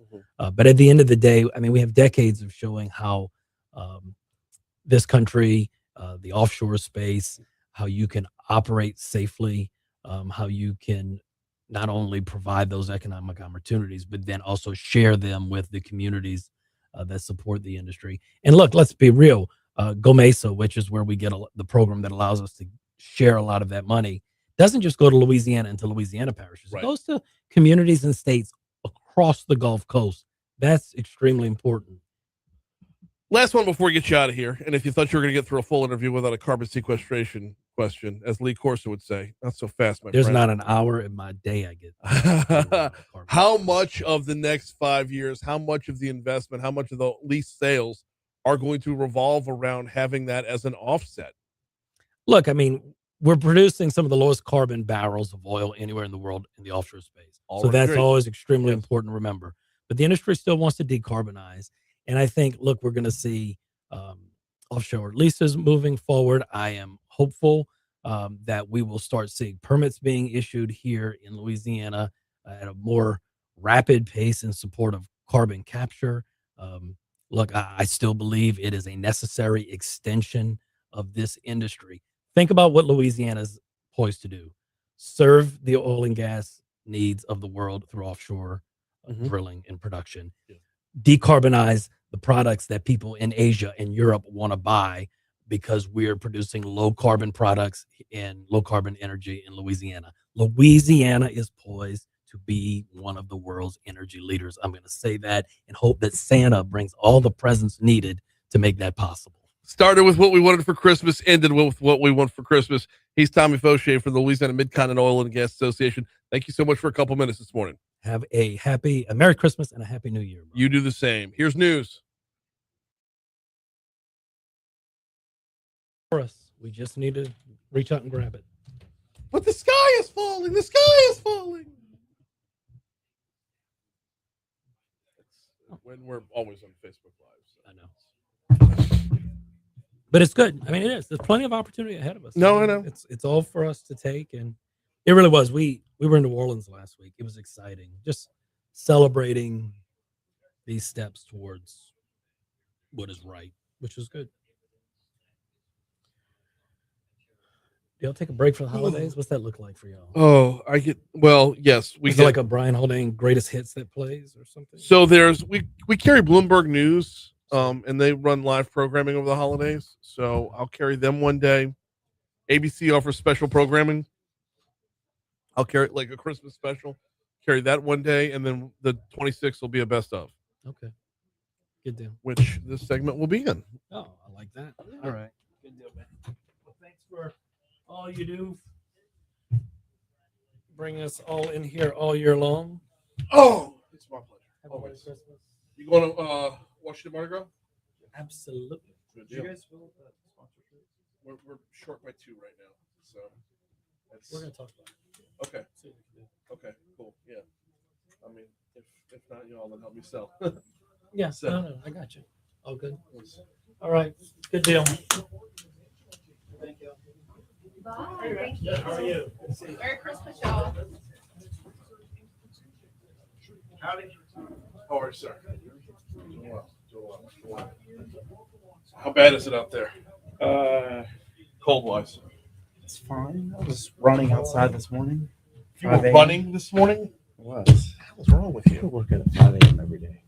Man, I wish I could. See, I'm here about 5 I a.m. know. And I like everybody says if you start your day with a workout, your day is gonna be great. But I'm like, I can't start my day at 3 a.m. 2. You know, my alarm goes off as it is right now at 3:45. Yeah. So I'm just gonna have to, continue to work out like after lunch. As long as you do it. Just got to move. Oh, good. Oh, yeah, you don't want that. All right. What's up with the fancy lighting?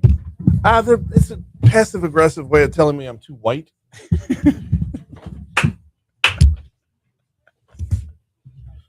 No, we're trying to do more on social media. Yeah.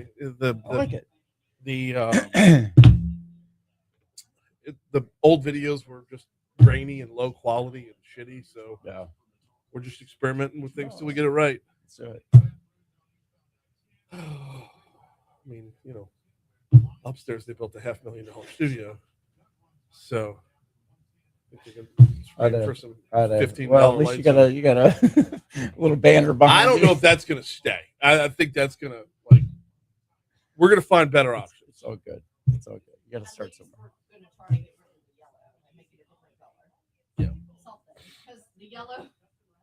That doesn't help your whiteness. A bunch of people that don't work in video trying to do video.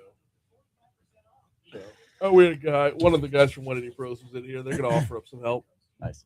So, excuse me. How's everything? Man, good. Having our best year ever for gifts in, grants out. Okay. Just kind of stuff you want to see. Awesome.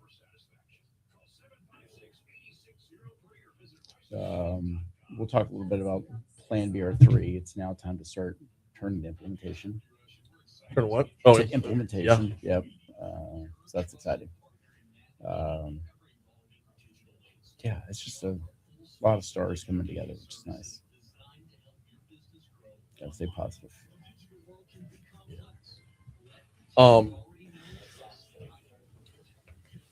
Thank y'all. That's a tell me finish it. Okay. And tie buffering. I'm still hunting sponsorships for Washington Mardi Gras. We gotta sell 5. I've got 3 down, 2 to go. So there are maybe. If you know anybody, I know Braff is tapped out. Y'all don't have but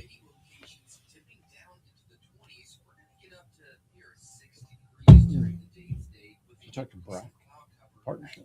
Breck? The partnership. Oh no, I haven't. It would be an interesting collab with them. Yeah. Visit DDD, us, maybe all going together. I was told, and I don't know if this is going to cross ethical boundaries or not, because I don't have ethics. The beverage delegation wants to throw their money together, like Paula and Dixon and Emily and I'm like, if you're short, come to us. So I'm like, okay. What you do with all the 7 sections? Yeah, I think so. Yeah. So it's gonna get done. It's just a lot easier when 5 companies go, here's a $3,500 check. You know? Story of my life. That's right. The story of my life.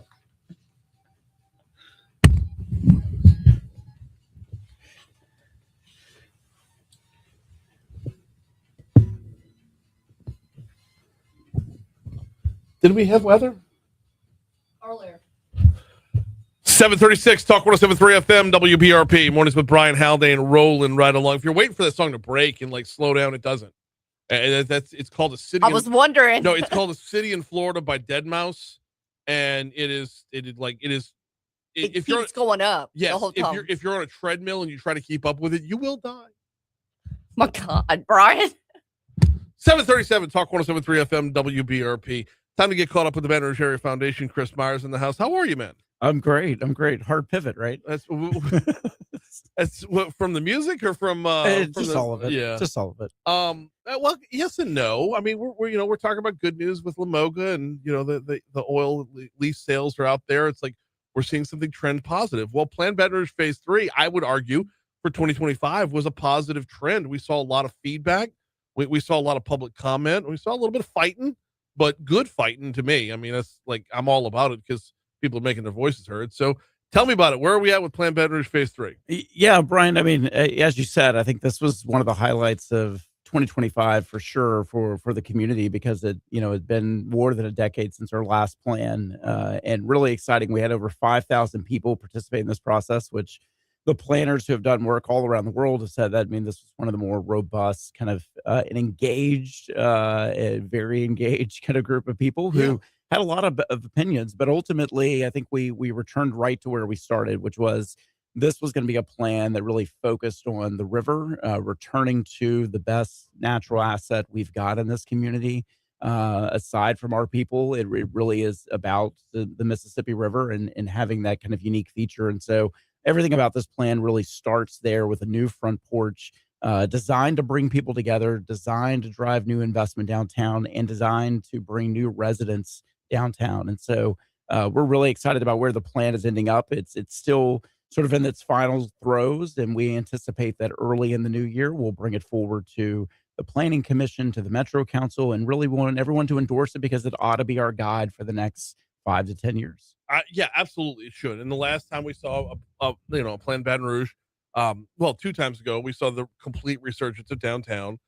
We saw a number of good things last time around. And I'm looking forward to this, but I'm also walking in knowing that, like, on the budget side, the city parish isn't in the best spot right now. What's built into the plan that can put people's minds at ease on that? Yeah, I think, first of all, it really starts with public-private partnerships. I mean, that was the name of the game 20 years ago. It's going to be the name of the game this time. If we're thinking government's going to solve all our problems, I've got news for you. And we don't want that. I mean, quite frankly, we want to leverage private investment.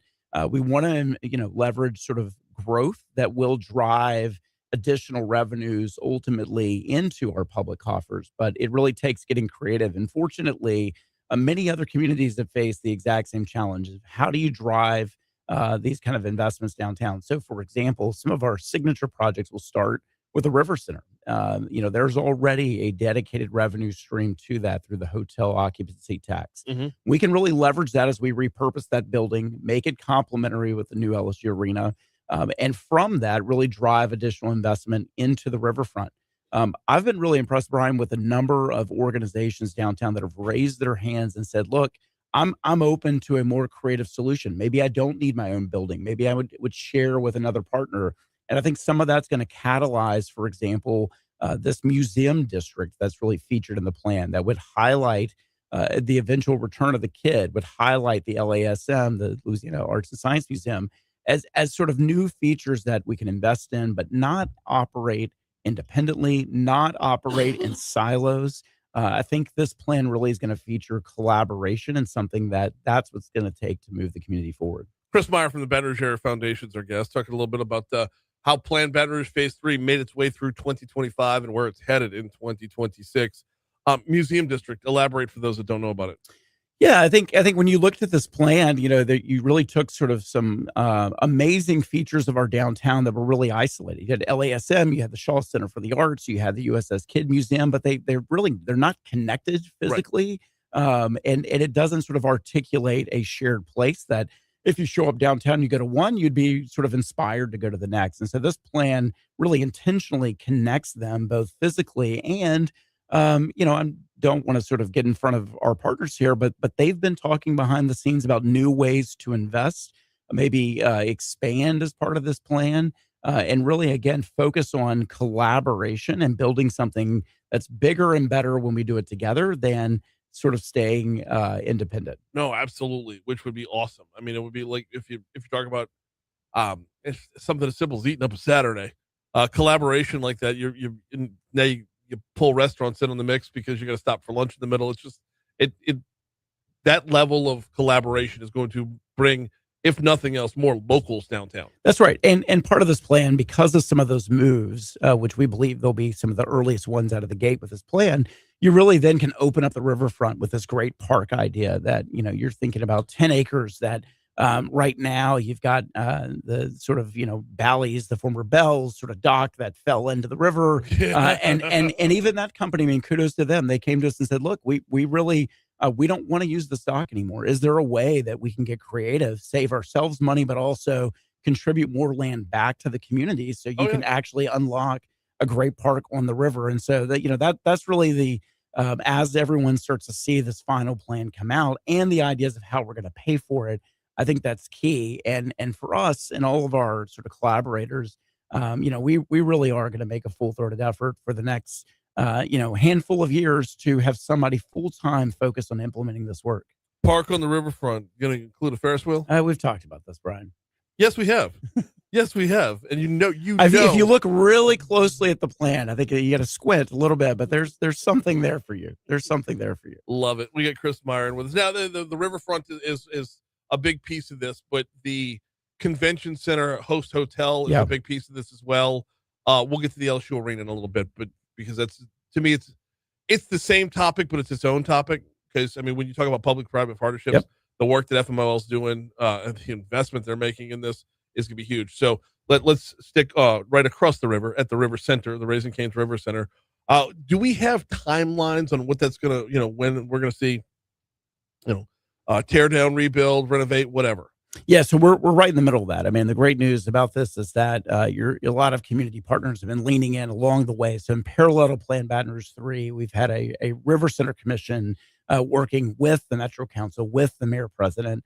And so we're in the thick of it. I think now is really the sort of determining where we would build ultimately this new headquarter hotel, how we would repurpose what is an arena that frankly is not lived up to really what we needed to for our community, which allows for this investment that we're going to talk about at LSU, but ultimately creating kind of a mid-size music venue at the River Center, something that our community does not have, that could host 2,500, 3,000 people for a concert with those kind of artists that really are kind of the mid stage of their career.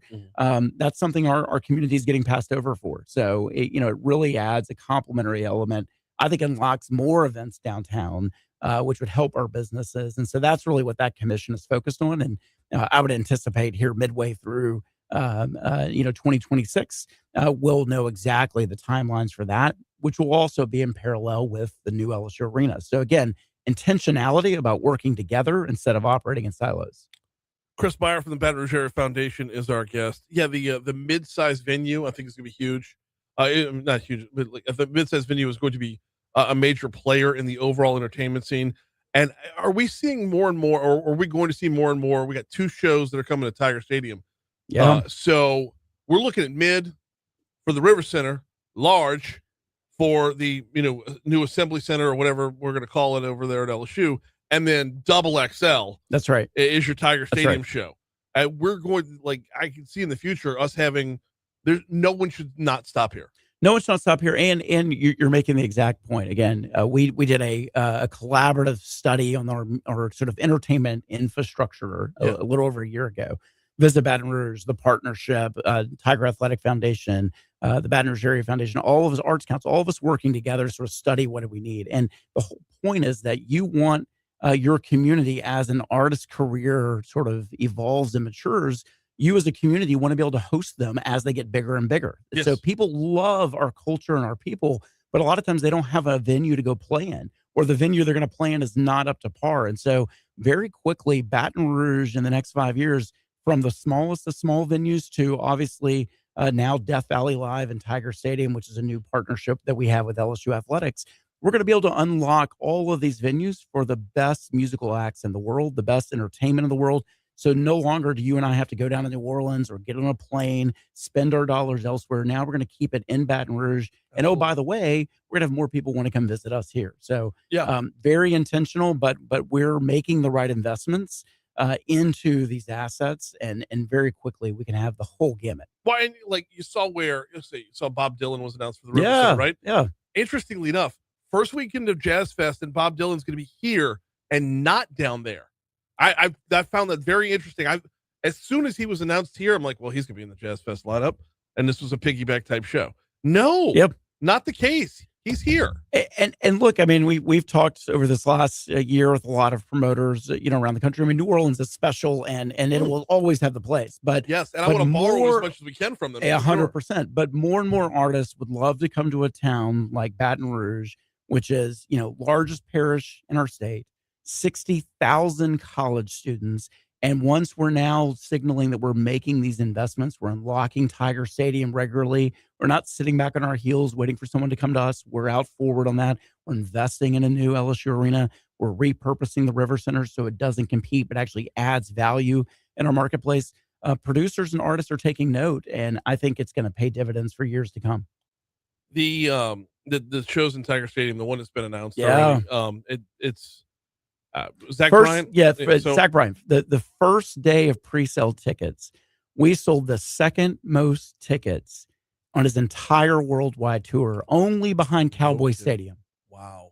Okay. Second most on his worldwide tour, right here. Okay. So it's been on fire, and I think when they announce in the new year the next act that's coming later in the spring, I think it's going to also be monumental for our community. You know why? Because every time you hear an announcement, it's like, why is it always country music? Why is it always country music? So I think we're starting to break. We're breaking the mold. We're breaking the mold. All right. Hardest question of the whole thing. When are we going to visibly see these things happen? When are we going to see actual construction, cones blocking off lanes, cranes up above downtown? Like, when are we going to see?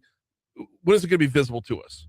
Yeah, well, first of all, I think you're already seeing it in downtown. I mean, moves were being made. We moved offices recently. Visit Baton Rouge decided to invest in a new office space, all in preparation of this. I think the plan, we're in active conversations with developers now about parcels along the river. And so I think it's going to be ongoing. Now, intentionally, when we get to the River Center or we get to a new riverfront park, I think we're, 12 to 18 months away from kind of finalizing those plans and actually hiring the kind of teams we need to do that. But you should already see the signs of investment happening because we haven't waited for a plan to keep those going. And I think now it's just about how quickly can we run to make sure it all happens the way we've envisioned it as a community. Can I keep you for 10 more minutes? Yeah. Okay. 100%. We got a break, but I want to preview 2026 a little bit further from Braff's perspective. Here's your money now. I'm sorry. We got rolling on that. And hey, Carl, how are you? Chris, what's been going on? How are you? I hadn't seen you in Good a to see while. you. I know. Yeah. How are you? Oh, we're hanging in there. They actually brought me back to work here. There you go. Yeah. Don't ask me why, but Second chances. Hey. We're having fun this morning. What's been going on? Oh, just So, like, hanging out. Yeah. talk about like what 2026 looks like for, because you said we're already seeing it. So kind of map out a little bit of that, but then talk about what Braff is up to outside of Baton Rouge Phase 3. So. Oh, fantastic. Okay, so Kate is coming, but you're going to sit in and watch. Yeah, Okay. you told me to be here by 7:45. Will I get tickets to the other one? Yes. Will I be too old to be there? Yes. Yes. I'm Carl. I'm Carl. Nice to meet you, Carl. We saw. Except for the camera.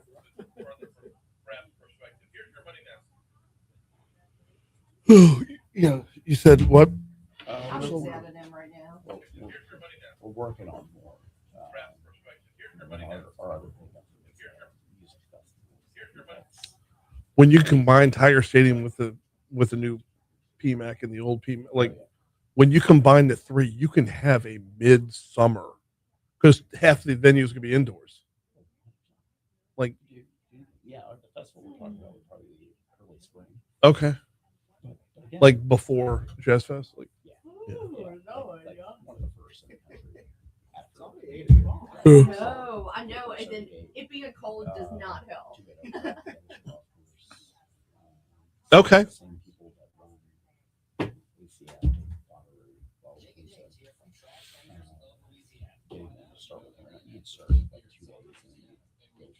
Yeah.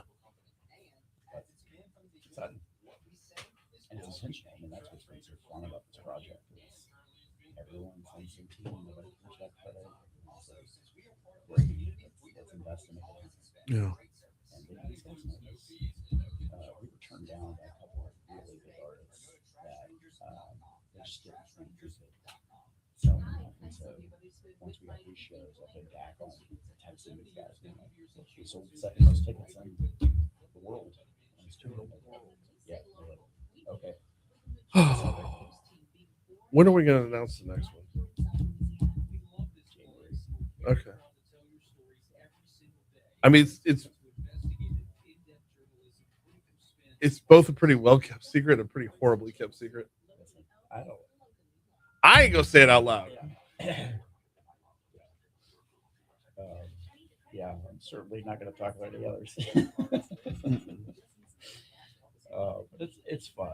It's fun. And these are like, you think about that flywheel of community and investment. Like, we've talked so much in the show about community safety and access to early education. And like, those are things we're getting every day. Because you also have to be able to have this. No, we didn't get to any early childhood stuff in the other segment. No, I'm like, I'm Yeah. wake up one day. One day. That's 26. It's now putting that new agency in place. And this chair's working. Yeah. Like I know. I'm like, Would I expect it? but it wouldn't be a tall studio without being It would be a radio. Yeah. chair. I know.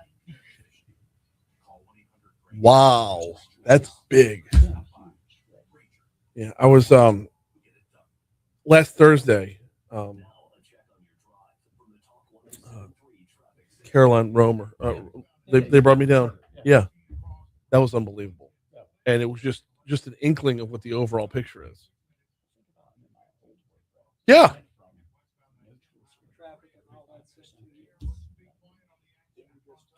And we're finally seeing the residuals that were promised on the front end, but nobody could believe, is that the kids that are still in the public school are going to benefit as well.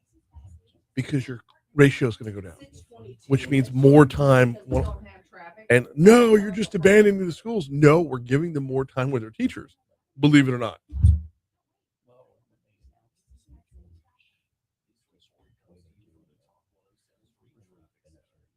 Yeah. Yep. Oh, sorry. Oh, good. Yeah. Well, thanks, Chuck. I'm a creature of habit, and when things are off in my house, I already don't sleep. You know that, Yeah. but like when things are off, it's worse. And we're renovating the bathroom right now. Oh God. So yeah.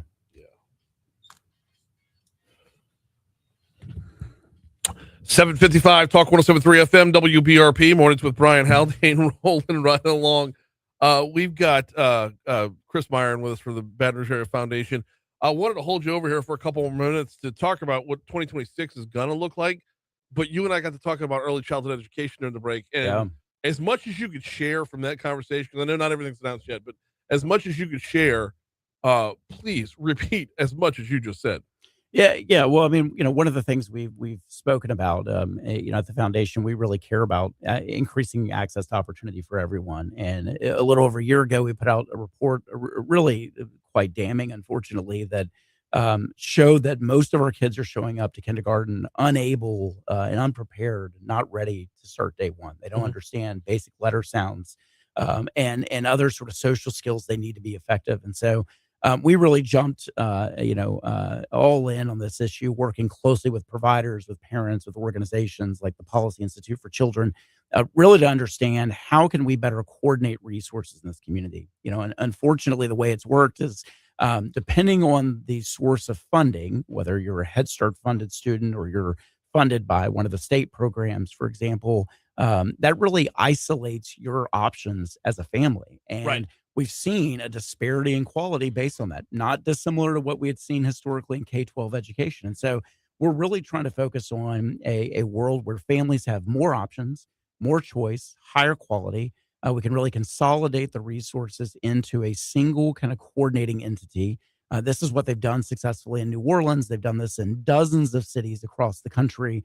And so we've been working with a group of folks to put together a kind of founding committee for this new effort, supported most importantly by our superintendent of public schools and our mayor president, which it is not often, and this is something to celebrate as a community, when public leaders like that willingly say, we're going to divest certain power to empower a new entity to manage this work. Well, and you mentioned choice on the front end of that. Now, what goes along with choice is buy-in. If I have the ability to choose where my kids are going to school, I, as a parent, am going to have more buy-in because now it's my choice, so it's got to work. And it raises accountability, right? Because now you have this sort of new engagement, new opportunity. And so we're just really fired up that, and we expect by the end of Q1, this group of leaders will be able to come together and announce how we're going to begin to coordinate all these resources, maximize the dollars for our community. For example, in our efforts collectively with the school system to raise the tuition match with the state. The state offers a program to match dollars 1-to-1. And, last year we raised about $100,000 in the community. This year we think we're going to 10x that. Wow. Which is just phenomenal, the number of families we can help.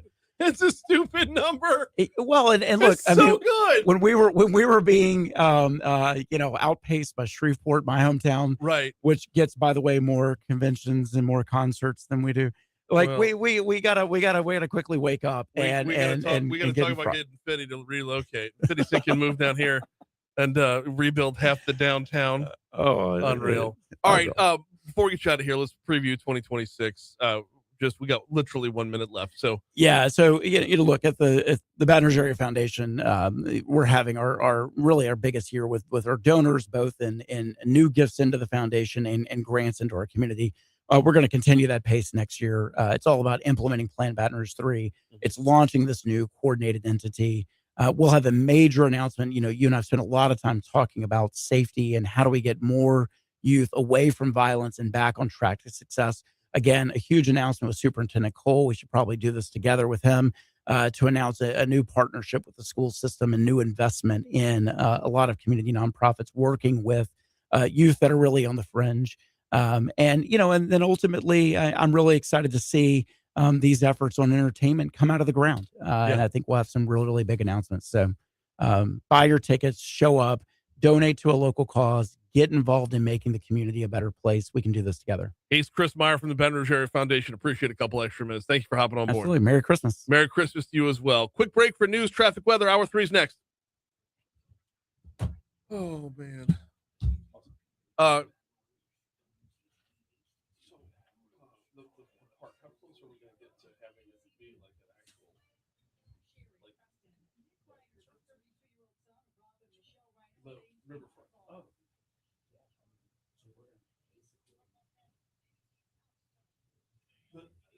The third meeting, the last meeting was the only one I've missed. So I don't know what it looks like. Basically, we take out the valley dock. The kid moves to a marine for the city dock. And then we take up the Benjamin North to LASM, potentially merge. So it extends into the river heading north. So the kid could actually sit in the water, safer for that and the kid basically goes in the building adjacent to LASM and they kind of integrate. So it saves some overhead. We take the kids' site, turn that into the new headquarters. on the other side, you've got this great open park that floods. Right. And we're on this side of the railroad tracks. They have Maggie Daly's Health Parkway in Chicago. Really, so that'd be next to the new headquarters hotel. Okay. To pay for that, we're basically going to pay those costs into Riverside. The city's still going to have to pay for the convention space. Right. A private developer will pay for most of the headquarters hotel, but convention space, that's going to be us, and we're just going to try to fit all those costs. And are we far enough down the road to talk about like who's in the mix for the private hotel, like who's the developer is? Yeah, we have the undergrad. So you just your hear job is here, to right? find us. It's like it doesn't feel like shows. And the other question is, And the internet hour added to the afternoons, afternoons. hotel to We go manage to the Bloomberg room and it's already in there, otherwise we go. I think that's. Ryan, you're listening to ABC News. That'll be the. This is a Bloomberg. You kind of want it, but You want it to be especially back of the house, like food and beverage, all this stuff makes sense. We can, it doesn't hurt. Yeah. Sometimes. Yeah, but you're talking about spots continue. I just make a note to like, I don't let the spots go more than, I don't let it go back. and Yeah. forth. yeah, Spots I go just for it, it keeps it simple. Well, you don't have. Yeah. And it makes it more lucrative for them. Yeah, we got a great group here, the Hunting Group. that's Remember doing those that whole design, and their job is to bring us basically the best set of fire developers. Yeah. So it's good. Awesome stuff. Where to go? Oh, thank you. Always. Yes and no. We're here. We're in Lakeview. We're here. We're in Pearl River. We're here. We're in two trips to Pearl River, one trip to Lakeview. So, and then possibly my daughter's school is in the New Orleans Bowl. Oh, that's right. And I've got a great relationship with New Orleans company. Walt Leger wants to know if we want tickets. And my wife and I want to go. And my daughter doesn't want to go. I'm like, well, we're not going to go see your school in a bowl game if you're not coming. But we might. So another trip to New Orleans. So how about you? Traveling? You would down to New Orleans. We got snakes coming in the building next. So, oh yeah, yeah. See ya. Yeah. Later, Chris. Thank you. Keeping out of trouble? Sure. That'll be good.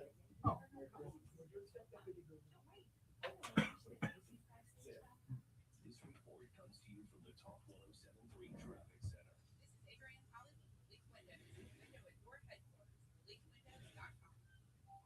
Talk 1073 weather. After another morning with many locations dipping down into the 20s, we're going to get up to near 60 degrees during the day today with increasing cloud cover as we do go throughout the afternoon and evening. Overnight, low temperatures coming up instead of below freezing only with 7 degrees. Still a bit. How's it been going, Brian? Oh, going well. How about you? Just hanging in there as best we can. So you got a stack and hot keys, right? He's got an open for each hour. Okay. So, yep, that's gonna play off of here. Normally at the start of each hour, he goes to top stories and trending. So they play the top stories and trending open, and then 5, 4, 3, 2, 1 off the other one. For the 8 o'clock hour, we skip that and do this thing history.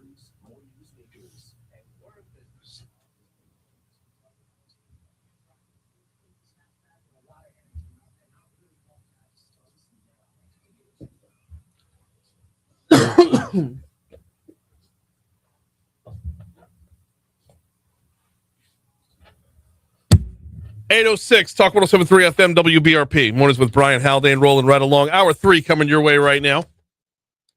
Brian here with you.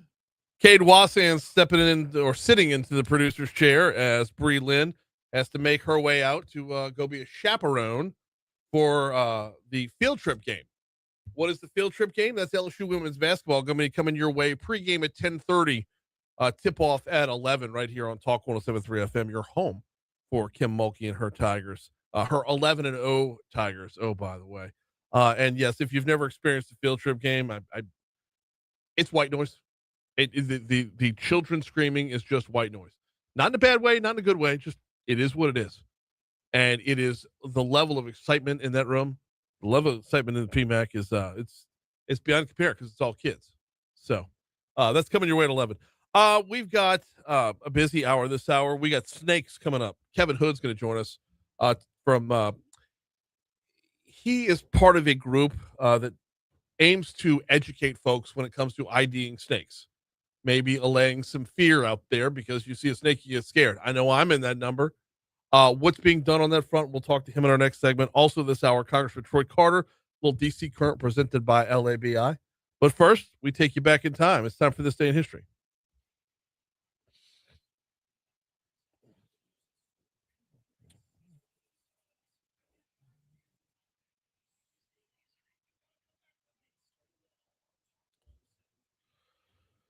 All right, CV, how are you, brother? Yeah, doing all right. A little chilly. Yeah, a warmed little up chilly in here.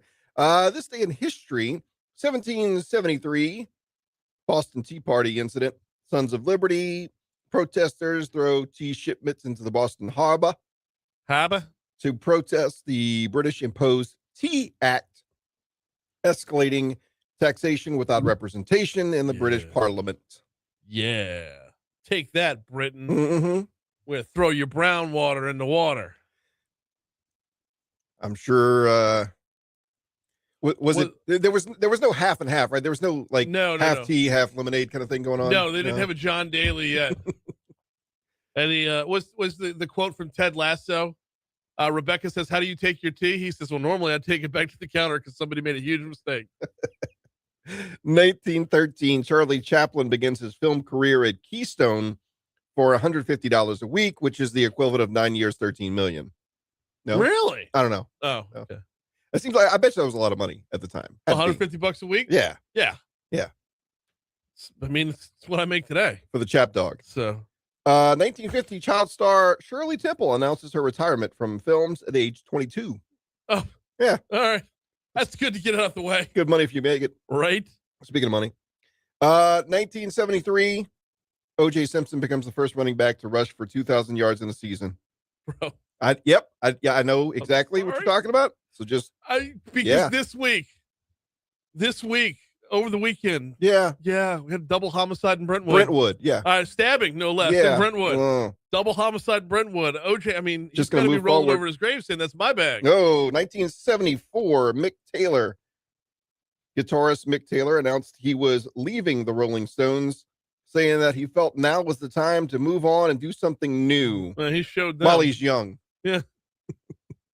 he showed them. Yeah. 2010, the final episode of a TV talk show, Larry King Live, airs on CNN. Oh. All right. You remember Norm Macdonald's Larry King bits? Yes. Norm was awesome at that. 2013, Miley Cyrus, Billy Ray's daughter. Yeah. It was reported that Miley Cyrus had insured her infamous tongue for $1 million. Gross. How much did they insure the achy breaky heart these days? Do what? I don't think they'll take an insurance policy on that. No. 2019, Drew Brees breaks Peyton Manning's NFL record for 539 for career touchdown passes as New Orleans routes Indianapolis, the Colts 34-7. Brees was 29 of 30 for 307 yards and 4 touchdowns. For a record 96.7 pass completion percentage. Unbelievable. His precision. For a guy that, his height, and you think about it these days, seeing over the line, I always thought his accuracy and his I don't know. It's something that we witnessed for a period of time and know you're witnessing something you're not going to see either ever again or not very often. Right. Generational. And it happened for our team. That was such the. I know. Anyway. And you look back in time, the fact that he left an empty Superdome is never going to sit well with me. Yeah. The fact, the career that he had, the games that he played, the games that he won, the games that we lost, but the COVID year. Yeah. He went out during the COVID year, and it was like when he left the stadium, he's looking up at essentially an empty stadium with cardboard cutouts in it. I'm like, that man deserves so much more than that. 2018, it's cold outside after some supporters of the #MeToo movement expressed an interest in banning the song Baby It's Cold Outside. A Kentucky radio station decided to show its support for the newly controversial song by playing it on repeat for 2 hours. Yeah.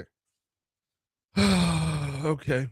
Mariah Carey in 2019, her single All I Want for Christmas Is You reaches number 1 25 years after its release. Can I please, can we make a concerted effort to bring back Vince Vance and the Valiants? All I Want for Christmas Is You. It's a better song. It was All I Want for Christmas Is You before there was, and it's a different song to be sure. They don't need to be suing. The memes start November 1st with "It's Time." Yeah, and her picture, and it is one of those things. You know what it's like to me? What? I think it reminds me of something that just has a slow catch. The Christmas movie with, was it A Christmas Story? I forget. Red Ryder, BB gun, the whole deal, right?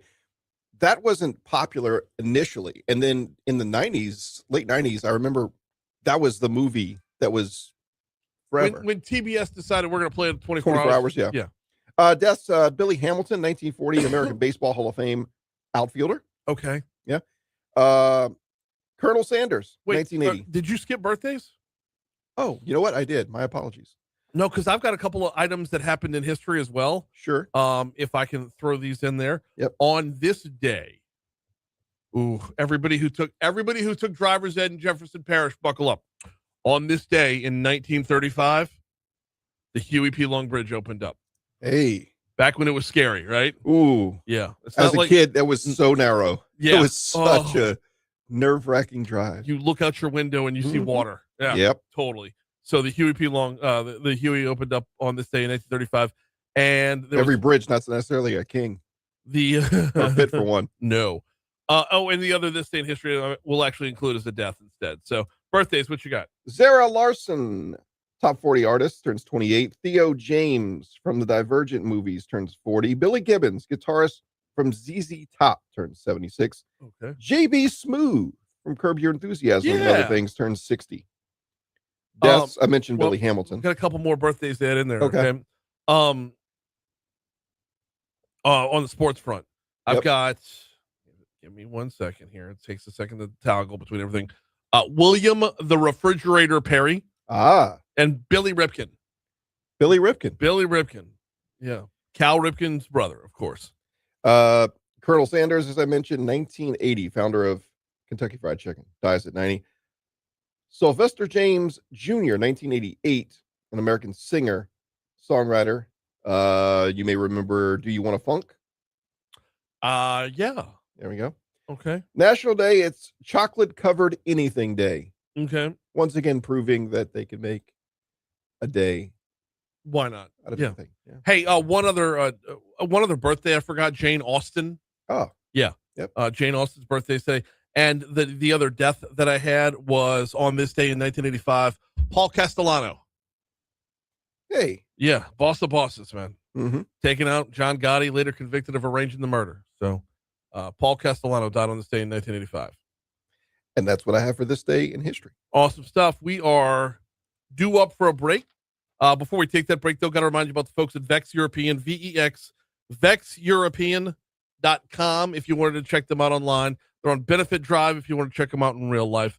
I use Vex European because I drive a very old car, okay? I drive a very old Mercedes-Benz. And if you drive a European vehicle, a Mercedes, a BMW, a Jaguar, a Land Rover, you name it. In fact, if you go to VexEuropean.com, hit up the little drop-down tab where it says Vehicles, find your make of car over there. You know you're getting an expert-level technician for your make of vehicle. Hit up VexEuropean.com. Make your appointment. Actually, before you make your appointment, hit the specials tab. See if you can't save $100 at your first visit to Vex European. Quick break. We're talking snakes next.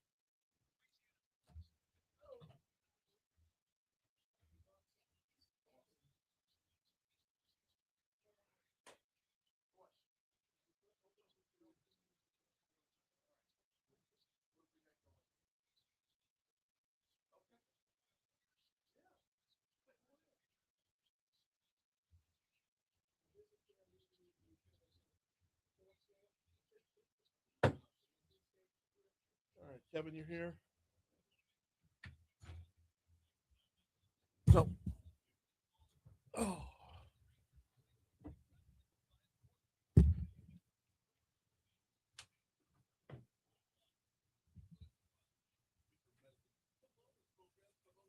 It's snakelifefoundation.org. Yes, sir.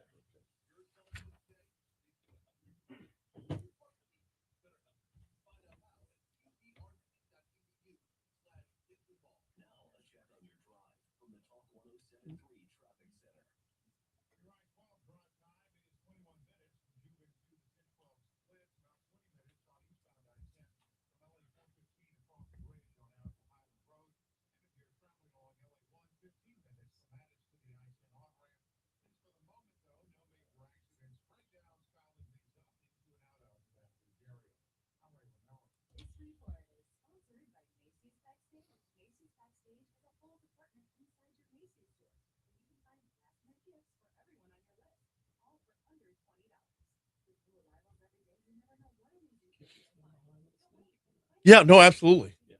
Oh yeah.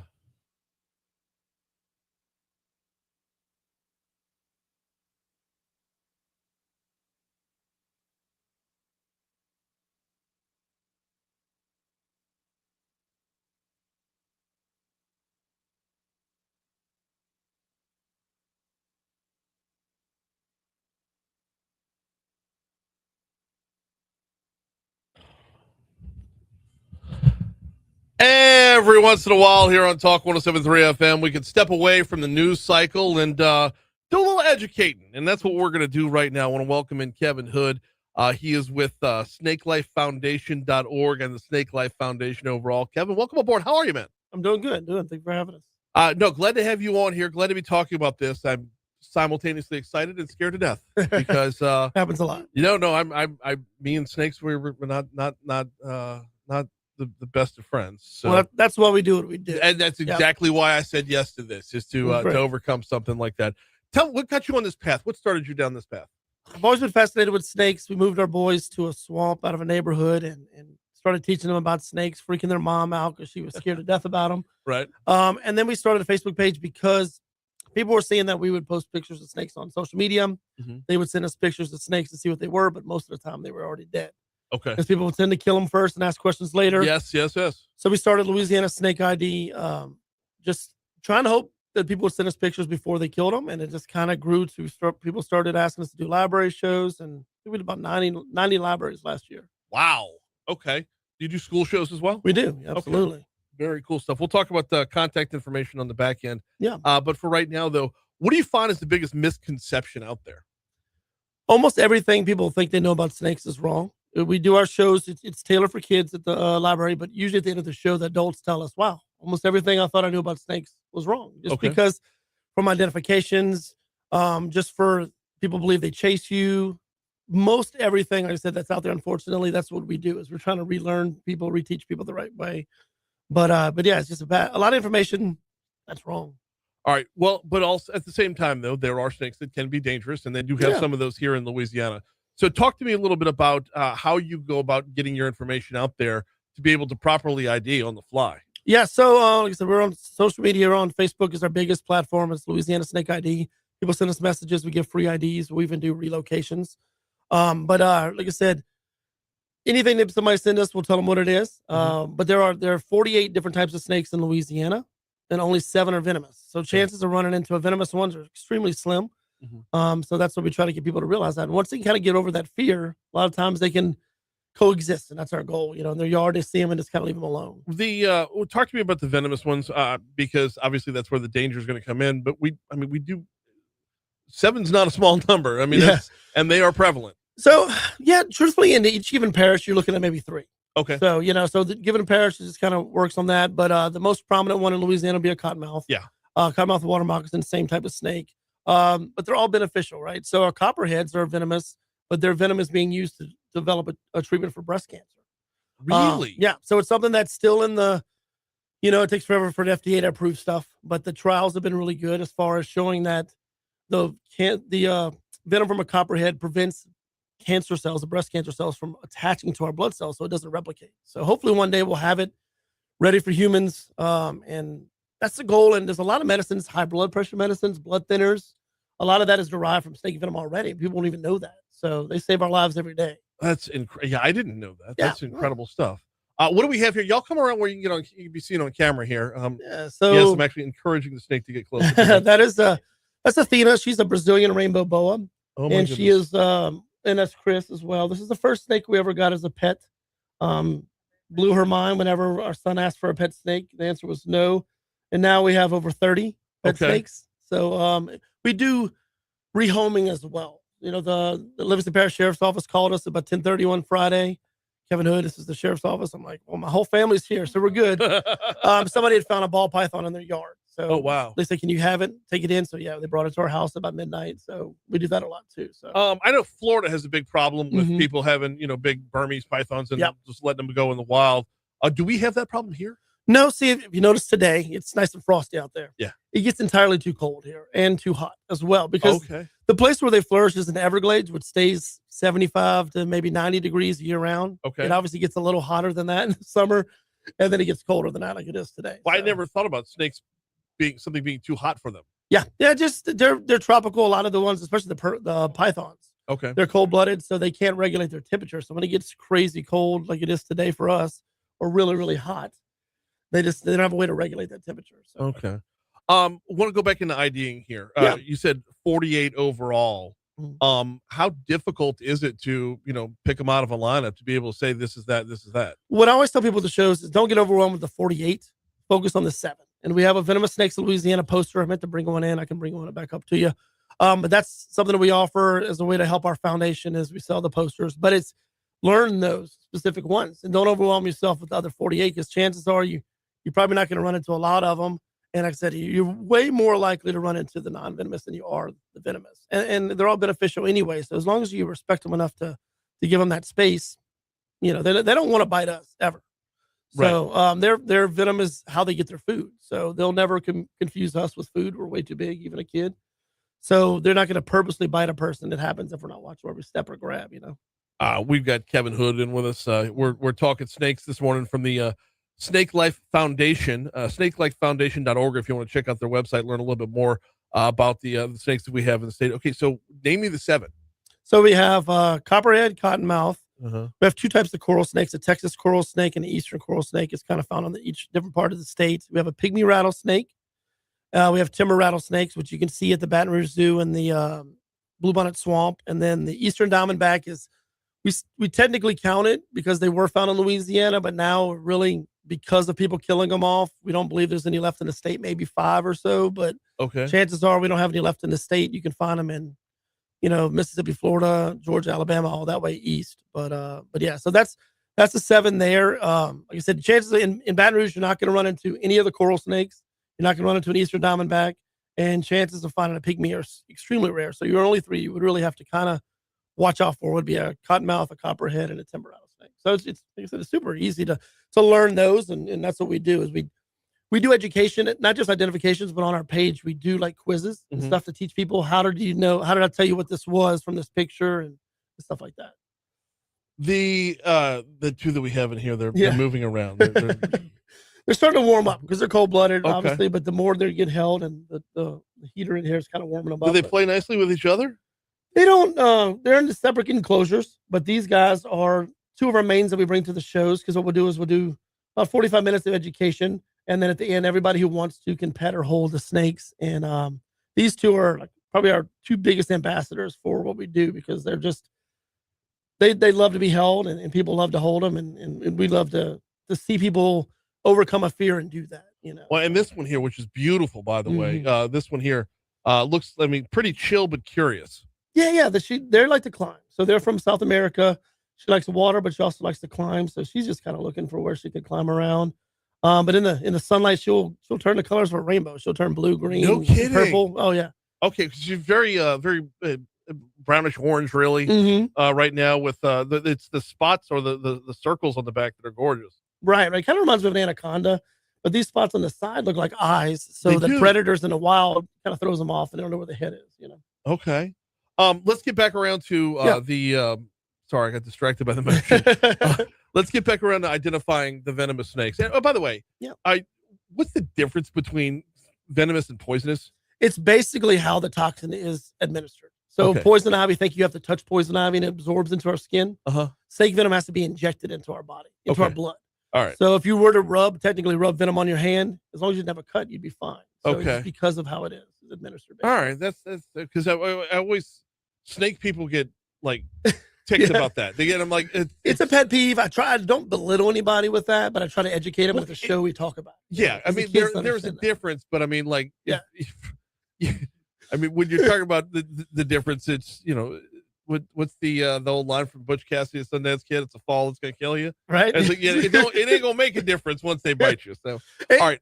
Just so you say on that in that aspect, we get thousands of bites a year in the United States. We only average about 4 deaths a year. So you're much more likely to die from a dog attack, even more likely to die from a cow than you are from a snake. It just a lot of the myths out there freak people out about that in the movies, Lonesome Dove and stuff. So we've never had anybody on a record in Louisiana die from a cottonmouth bite, but you probably heard them deadly this and deadly that. Yeah. It kind of surprises people when they learn the truth about it. You ever been bit? By non-venomous snakes, probably 1,000 times. Wow. Yeah. I'm just we catch scale them of all 1 the to time. 10. How bad does that hurt?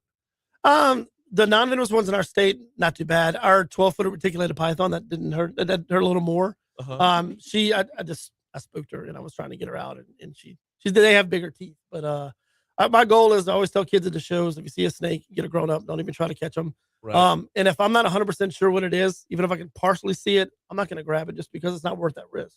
Okay. All right. Back to identifying. What should we be looking out for in order to make a proper identification? So copperheads are going to typically have a Hershey kiss pattern on their side. Okay. And that's something that really does look like a distinct Hershey kiss. If you see that on the side, give a snake space. It's the dark part of the pattern you're looking for. And a cottonmouth it's kind of similar shape. It's fatter. The dark part is fatter on the bottom and then skinnier up top, but it's a little more jagged, pixelated. Timber rattlesnake, they have like a dark chevron pattern on their back, across their sides. But and you can't just go by rattle because sometimes they lose their rattle, they grow it back. So I can't just say like, well, it has a rattle, obviously, but sometimes they don't. So I see that.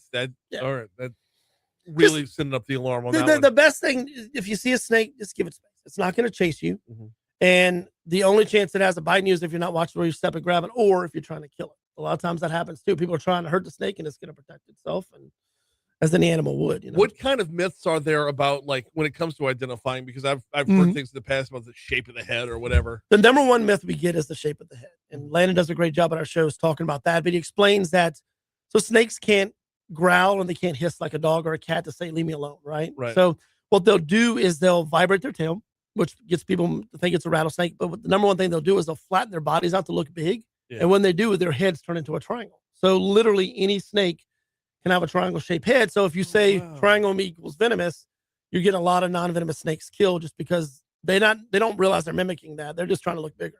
Yeah. And because of that wrong information.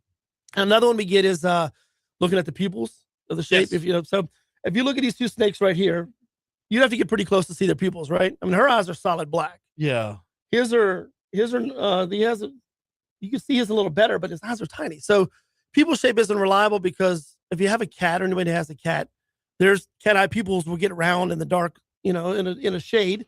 Snakes the same way, but you have to get too close to see it. So we don't teach anybody to worry about that. And yeah, I'm pretty daggum close right now. And he has round pupils, but also, he's non-venomous. Well, then there's cobras, mambas in the taipan, coral snakes in Louisiana are venomous and they have round pupils. So it doesn't mean like one thing means the other because it kind of mimics things. Y'all have a raffle coming up. Tell me a little bit about it. We do. So raffle is literally, we're doing a drawing tomorrow. It's perfect time. It's on snakelifefoundation.org.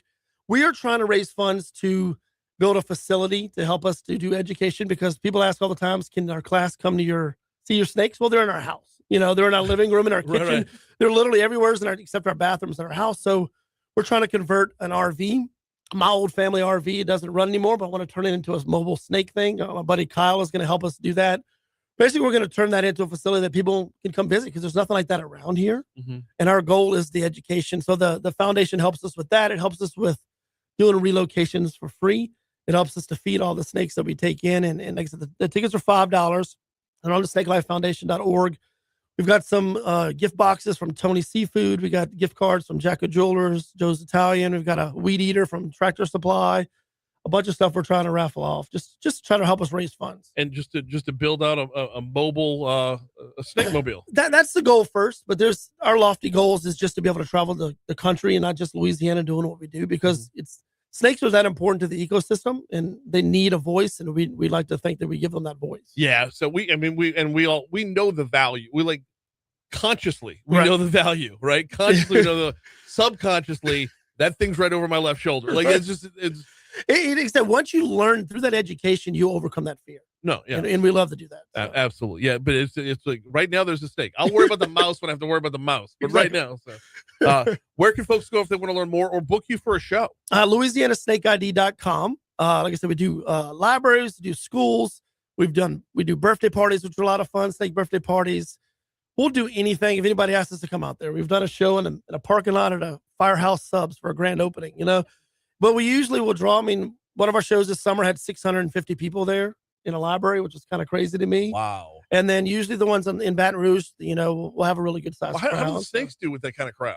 They do great. The ones we bring to the shows, we'll bring some native ones that people don't actually hold, but they get to see them. And then our ones that are used to being held, they actually love it. It's really. kind of I would imagine just the energy and everybody's like all hyped and excited and whatnot. That's a lot going on. Yeah, it's a lot. It's a lot of fun. It's not something we saw ourselves doing for years back, but it's the path we're on now, and we absolutely love it. And we just need help getting the foundation out there because it'll help us to do loftier things in conservation and education.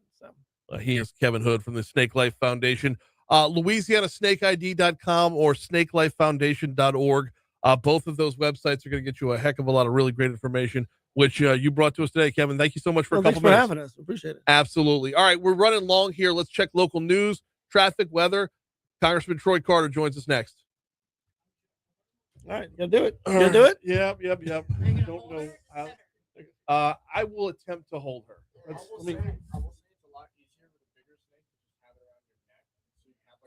She's kind of rest on your shoulders, but if you're not there, you're not there. I gotta get her off. She's trying to warm up.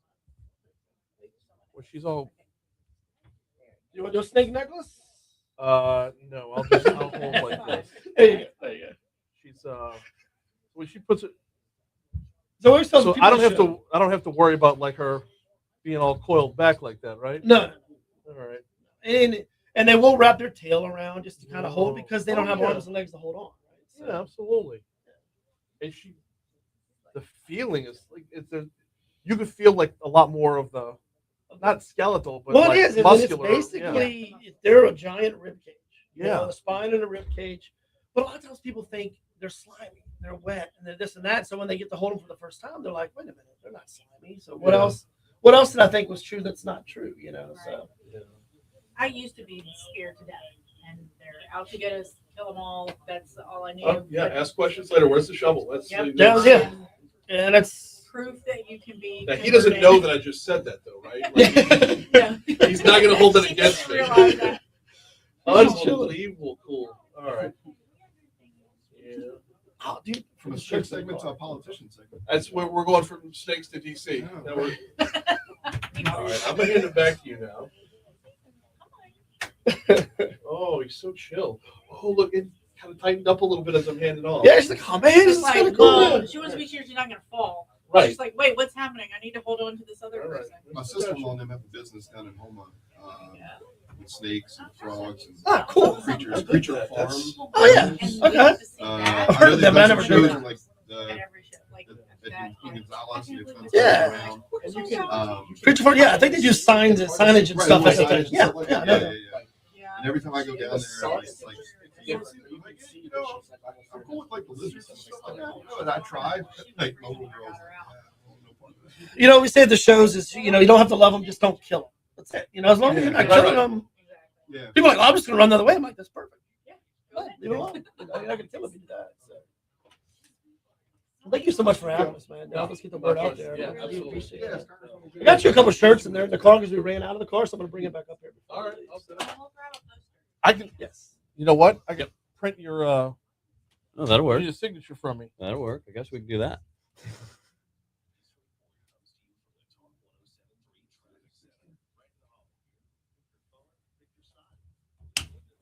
Thank you. You're welcome. That was great. Yeah. Traffic. I'm like, Oh, it's all good. I was glad to be here to support it. we had left 40 minutes extra, and that was just gone. Just going. I'm like, No, yeah, it's just your. Oh. New invoice Quench list. There it is. How long do I have?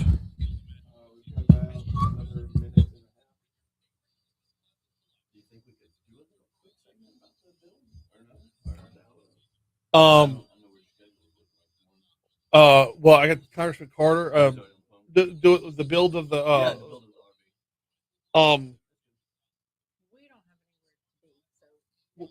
can we get y'all back on after the raffle and once we're a little bit closer to doing it? And, yeah, okay. Yeah.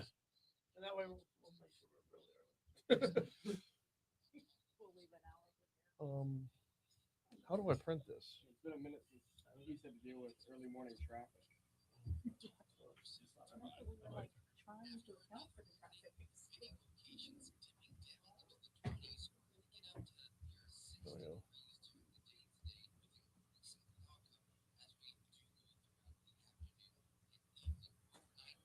Let me go snag this. The printer's on a different floor.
Actually, Kyle, can you stick around to the end of the show? We'll do the last segment.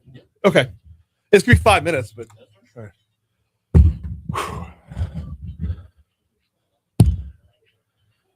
8:36, Talk 107.3 FM, WBRP. Mornings with Brian Haldane, rolling right along. Hour 3, rolling right along.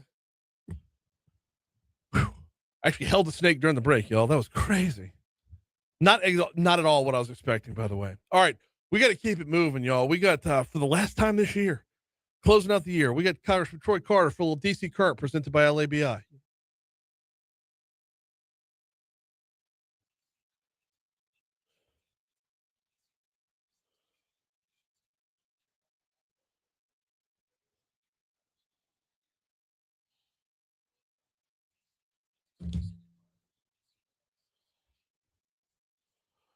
Hopping on board right now, Congressman Troy Carter. How are you, sir? I am doing fantastic on this brisk morning. How are you, sir? About the same. We had a little educational segment on before you.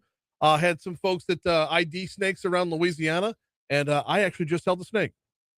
Well, let me tell you something, brother. You're a brave man. there are two things I will not hold: a snake nor a spider. I was gonna say no, you're never gonna get me across the finish line. I will hold a gator without its mouth taped before I'll hold the spider. That's no spiders and no snakes. That's well, it was an informative segment to be sure. All right, we got a lot of ground to cover this morning, and time is short. I want to start off with work that you're doing. By the way, is it called the Generation 911 Act? Yes, Next Generation. Next Generation. I knew I was missing a word. Next Generation 911 Act. Tell me about it. Well, with this digital divide that we find ourselves in, with technology moving as fast as it is, amazingly, our law enforcement, our first responders are not using the best nor strongest technology. And God knows we want our first responders, our police, our firefighters, our EMS, EMTs to have absolute best equipment to secure themselves as they secure us. Mm-hmm. This bill will modernize the nation's emergency communication systems, strengthen our public safety, and ensure first responders have access to real-time information during emergencies. So what does all that mean? The Next Generation 911 Act is innovative, common sense legislation that moves our nation to a more secure, powerful system. This gives us the state-of-the-art new systems. It replaces the outdated platforms that cannot process text messages, images, or videos. Even over 85% of Americans now own smartphones. Without this legislation, emergency communication officers and agencies will continue to face delays because they just don't have the interface to connect with the modern technology. But here's the good news. Next Generation 911 will act to help local agencies deploy modern, secure technology, data-driven systems to improve emergency response. This is something that, you and I have this conversation often when we say, well, duh, why didn't somebody think of that? Well, every day we find another one of those duhs. Why didn't somebody think about it? Thank God we're thinking about it now. This is a bipartisan action. I expect to fly through both houses and land on the president's desk for a signature. Do we know the cost on this? Because, I mean, it is one of those ones where it's going to save lives. It is going to save lives and save quality of life for those lives as well, especially when you talk about something like, Congressman, someone who's calling 911 for a stroke, and every minute, every second of every minute is vital. This is going to save not just lives, but quality of life too. But there's going to be a buy-in here. So what's that looking like? There is a buy-in. I don't have the exact cost, but I will tell you this. The buy-in pales in comparison to the return on investment. Not only return on investment in lives saved, but also technology that will drive future investments. This is a win-win scenario. And in a federal government that I say with great shame, blows a lot of money on things that don't require a lot, this is one that every penny spent will give back thousands in returns. Absolutely, it will. Yeah, and in long-term efficiencies as well. When you talk about force multipliers, in order to help overall. We get and it ultimately saves money because not only does it save lives, but the efficiency models, the best practices that it gives us an opportunity to employ. It's a win-win all the way around, and it sends a message to our law enforcement that we recognize that they're oftentimes fighting a battle with toothpicks, and we want to give them the proper tools to protect us, protect themselves, and have a safer, more efficient community, particularly for those people who wear a gun and badge who offer their lives for ours every single day. Congressman Troy Carter is with us. You said the likelihood of this flying through, or the likelihood of this passing, it's probably just going to fly through, which is awesome to see that, that Congress can still agree on something. Well, listen, contrary to what the media paints, we don't walk around cussing each other out and flipping the birds and saying horrible things to each other. In private quarters, our relationships are a lot better than what they appear. Unfortunately, when the lights come on, there tends to be a tendency that draws us into our respective corners, and the American people lose whenever that happens. But there are a lot more bipartisan actions that happen. Unfortunately, the ones that matter most are the ones that are promoted by the media, are the ones that demonstrate we're on opposite sides. I'm hopeful that we'll continue to find a way to get more to work together to make sure that things like healthcare and the environment are issues that benefit everyone, not just Republicans or not just Democrats, but it's good for the American people, good for the American economy. Okay, you actually walked right to where I wanted to go to start the healthcare discussion. And that is, you said once the lights come on, once the cameras come on, once it has the media's attention, things kind of turn sour, things kind of turn south. And what we saw over the last couple of weeks was Republicans pitching a plan that the Democrats didn't want to listen to, and the Democrats pitching a plan the Republicans didn't want to listen to, and neither one was able to make its way forward. And granted, this was on the Senate side, this wasn't on your side, but neither one was able to make its way forward because there gets to be a level where people stop listening or refuse to listen from jump. How do we get past that? Because that not listening, that's not happening with the rank and file members. That's happening at the leadership level. That's not happening at the rank and file members. I will tell you, without naming names or calling out any of my friends, I will tell you, we have conversations in the evenings or at night as we have dinner or a cocktail. Listen, we share the view that this is ridiculous. This notion that our president just simply doesn't want to work or to yield. Listen, man, everyone will acknowledge, all of us will acknowledge that none of our systems are without fault. But you don't throw the entire system out until you have a better system to replace it with. ACA tax credits have proven to to save lives, to save families, to save small businesses across our country and certainly across our beloved state of Louisiana. Republicans and Democrats alike benefit from it every day and will conversely suffer if it goes away. An extension is the appropriate thing to do while we find something better. You don't throw away the clunkety Ford because it doesn't work as well as it used to and then walk. If the Ford still drives, you drive until you get something better. That's all we're saying. Republicans and Democrats alike, by the way, are saying this. We just need to get past the stalemate of the big bosses at the top of the chart who are being stubborn, disallowing those of us who are the worker bees to actually get things done. Cooler heads prevail when we put our egos at the door. Okay, following that analogy, if the clunkety old Ford costs you more in maintenance than you make at your job, then it doesn't make it worthwhile to go to the job. So what's going to create that necessity? What's going to create that sense of urgency from the top to get to where it can get back down to y'all? Well, let me tell you, first of all, the clunkety Ford, I got to push back a little bit on your analogy. That's assuming you believe that it costs more.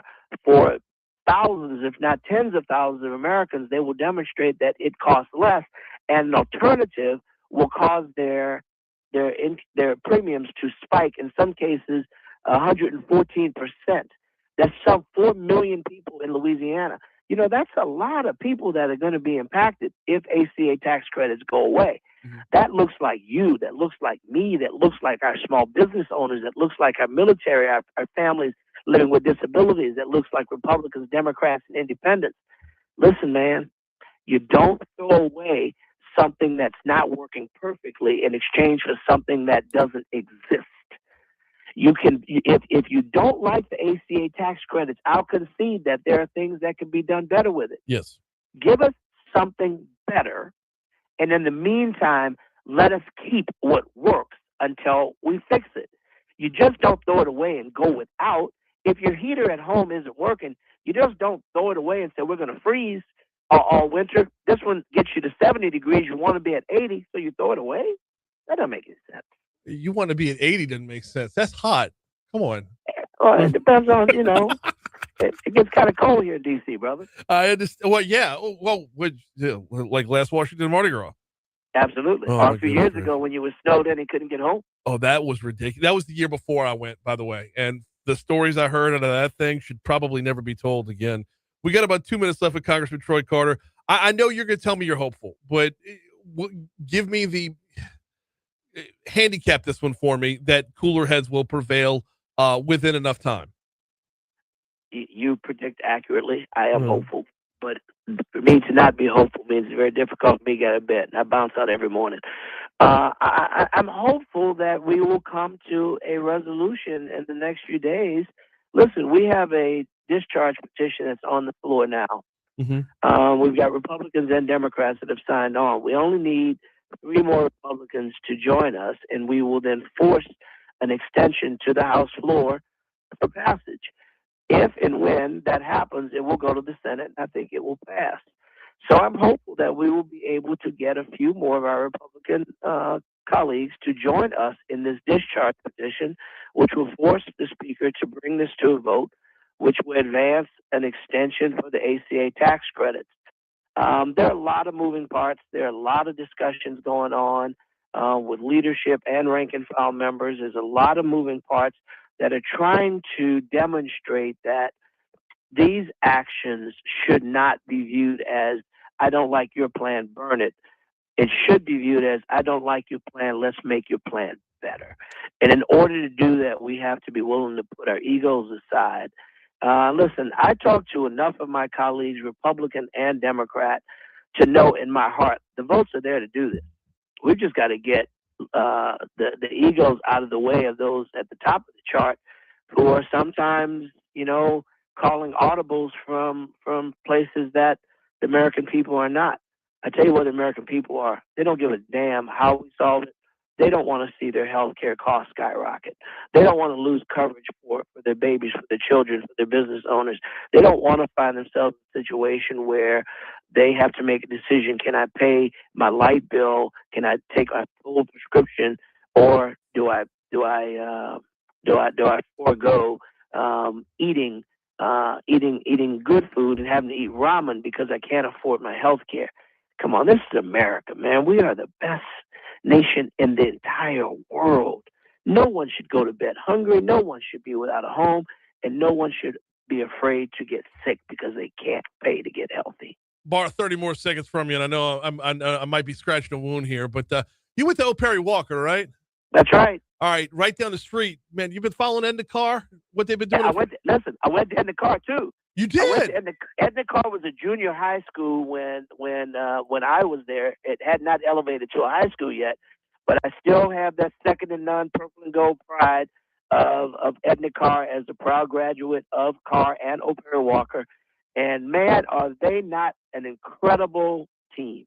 Two dynamic teams faced off in the Superdome. Only one champion.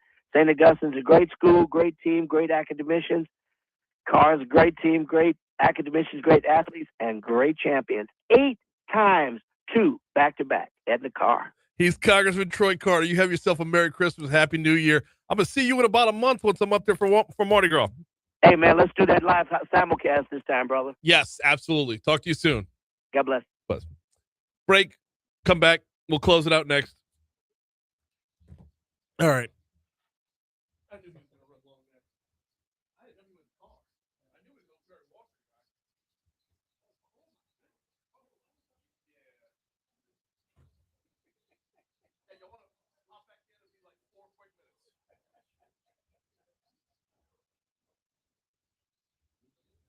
Yeah, it was Thank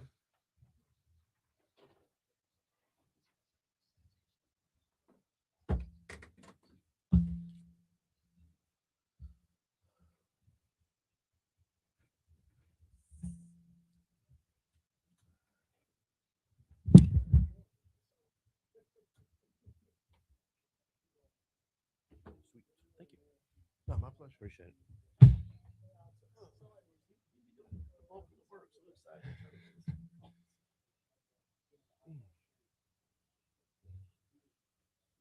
You start Friday, you said? Yeah. Friday they'll start sanding this stuff, so y'all need to pick some colors. We have them. Have them picked? Yeah. Sweet. Just text them to me. Yeah. Yeah, because we're picking colors for the bathroom that we're getting. Oh yeah, that's right.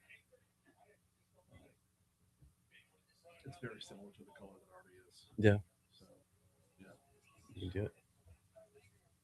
Simple white on the soft fascia. Okay. The rest of it's a super light. And I need to get by there and square that other scrolly thing off. Oh yeah. Yeah. Make it match. I don't care, but I mean, It's gotta happen. Yeah, I know. It's gotta happen. Do y'all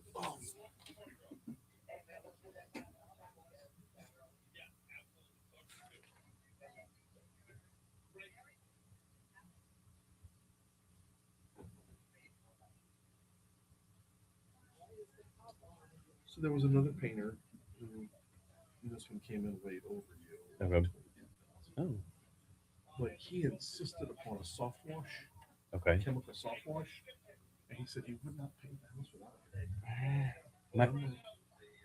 It's not necessary. Okay. I don't think so. Your house is it's not moldy and there's not rot all over the house. Yeah. I mean, there's rot, but there's not. But I mean, rot we replaced. Yeah, we replaced the rot, but there's, I guess, flaking and stuff. But you don't have a lot of growth on Right. the house. Right. Is what I was looking for. Yeah. And we soft washed about a decade ago. Yeah. And it's we don't have green growing up off the bottom. That's what I'm saying. There's no. If there's something there, my guys will pressure wash it. If need be.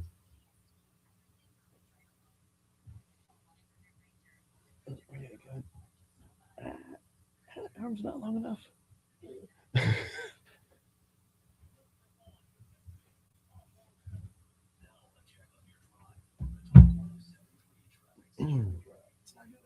It's bad.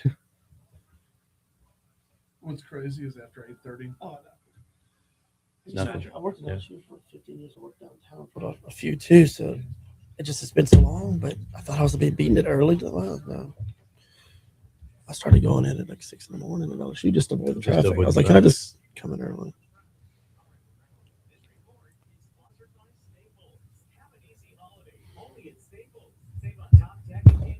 How close do you got to get to this thing? You're gonna be good. You'll be good right there.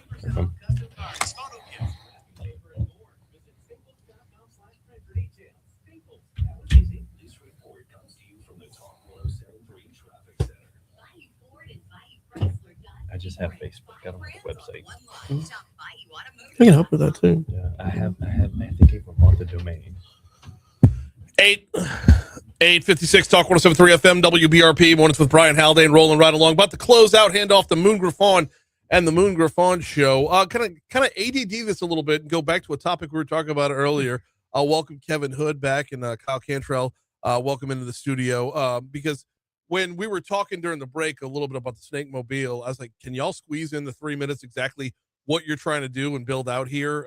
So Kyle, you're with Punchless Home Repairs. Let's get him on too. As an aside, you've done work at my house and done fantastic work in my house. So walk me through what this is going to look like with it turning an RV into a Snake Mobile. Okay, so what we've got here, we've got a 60s. What year is it? Yeah, I want to say it's late 60s. It's a old Kings Highway motorhome RV. Yeah, so we're looking to turn it into something fun, and Kyle's gonna do that for us. He's gonna convert that thing into a really cool reptile exhibit. He's got a lot of ideas that he's gonna be able to make happen. So yeah, so I'd like to probably tear it all apart and start from the beginning. Is what I want to do, and then build some clear tanks. Maybe have the walkthrough like we talked about with the cypress, the boardwalk kind of feel, and then make it kind of feel like you can get to see the nature of Louisiana, and the snakes and touch and feel, but also cool project. I think it'd be fun. It's unique for sure. Yeah. Well, I mean, you see people like on HGTV and whatnot try to trick out an old school bus into their new home or whatever, and this would be similar to that you're making a home for all these, a whole bunch of snakes all at once. Now, Kevin, how much of this is going to be like that will be their permanent home is within? So the goal is to have days when people can come over, and we'll just kind of rotate them in there. If they're going to be open for a few days where people are coming with classes, they'll stay in there. But most part, they'll probably still stay in our house just because they need to be temperature regulated. If the AC goes off or the heater goes off, that could really drastically hurt them. So, so on the build out, Kyle. Just throwing this idea out there. How much can you see the snakes from the outside? Well, I think he wants to wrap. I think I'm gonna try to get it wrapped and make it just look like a giant snake or just like snake stuff all over it. Just because being open too much, I think it would affect the temperature too much. I think for the direct sun. I suppose so. That would be kind of cool. That would be kind of cool. Like just be sitting in traffic, look over to your left, and like there's a giant snake looking right back at you. Yeah, that would be pretty cool. All right, so a project like this, like, is this like a one man? Like you're able to get in there and just do this yourself? I think we're going to bring in a few different people, maybe some tank building specialists. But as far as the aesthetics, we're going to kind of put that together. My wife helps me as we design the different visual looks of it, and then I just get in there and start building. Yeah. So, and I know we're still looking for funds, which is why we have the raffle that's coming up. And one more time on the website for the raffle, snakelifefoundation.org. Snakelifefoundation.org. Get your raffle tickets today.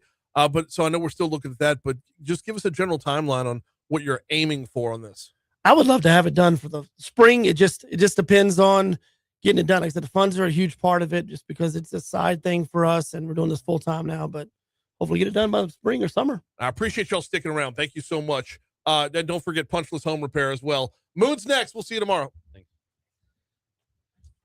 Absolutely, dude. Thank you for getting us back. Yeah, I told you that was going to be quick. No. Good to go. All right. These are for you. Oh, awesome.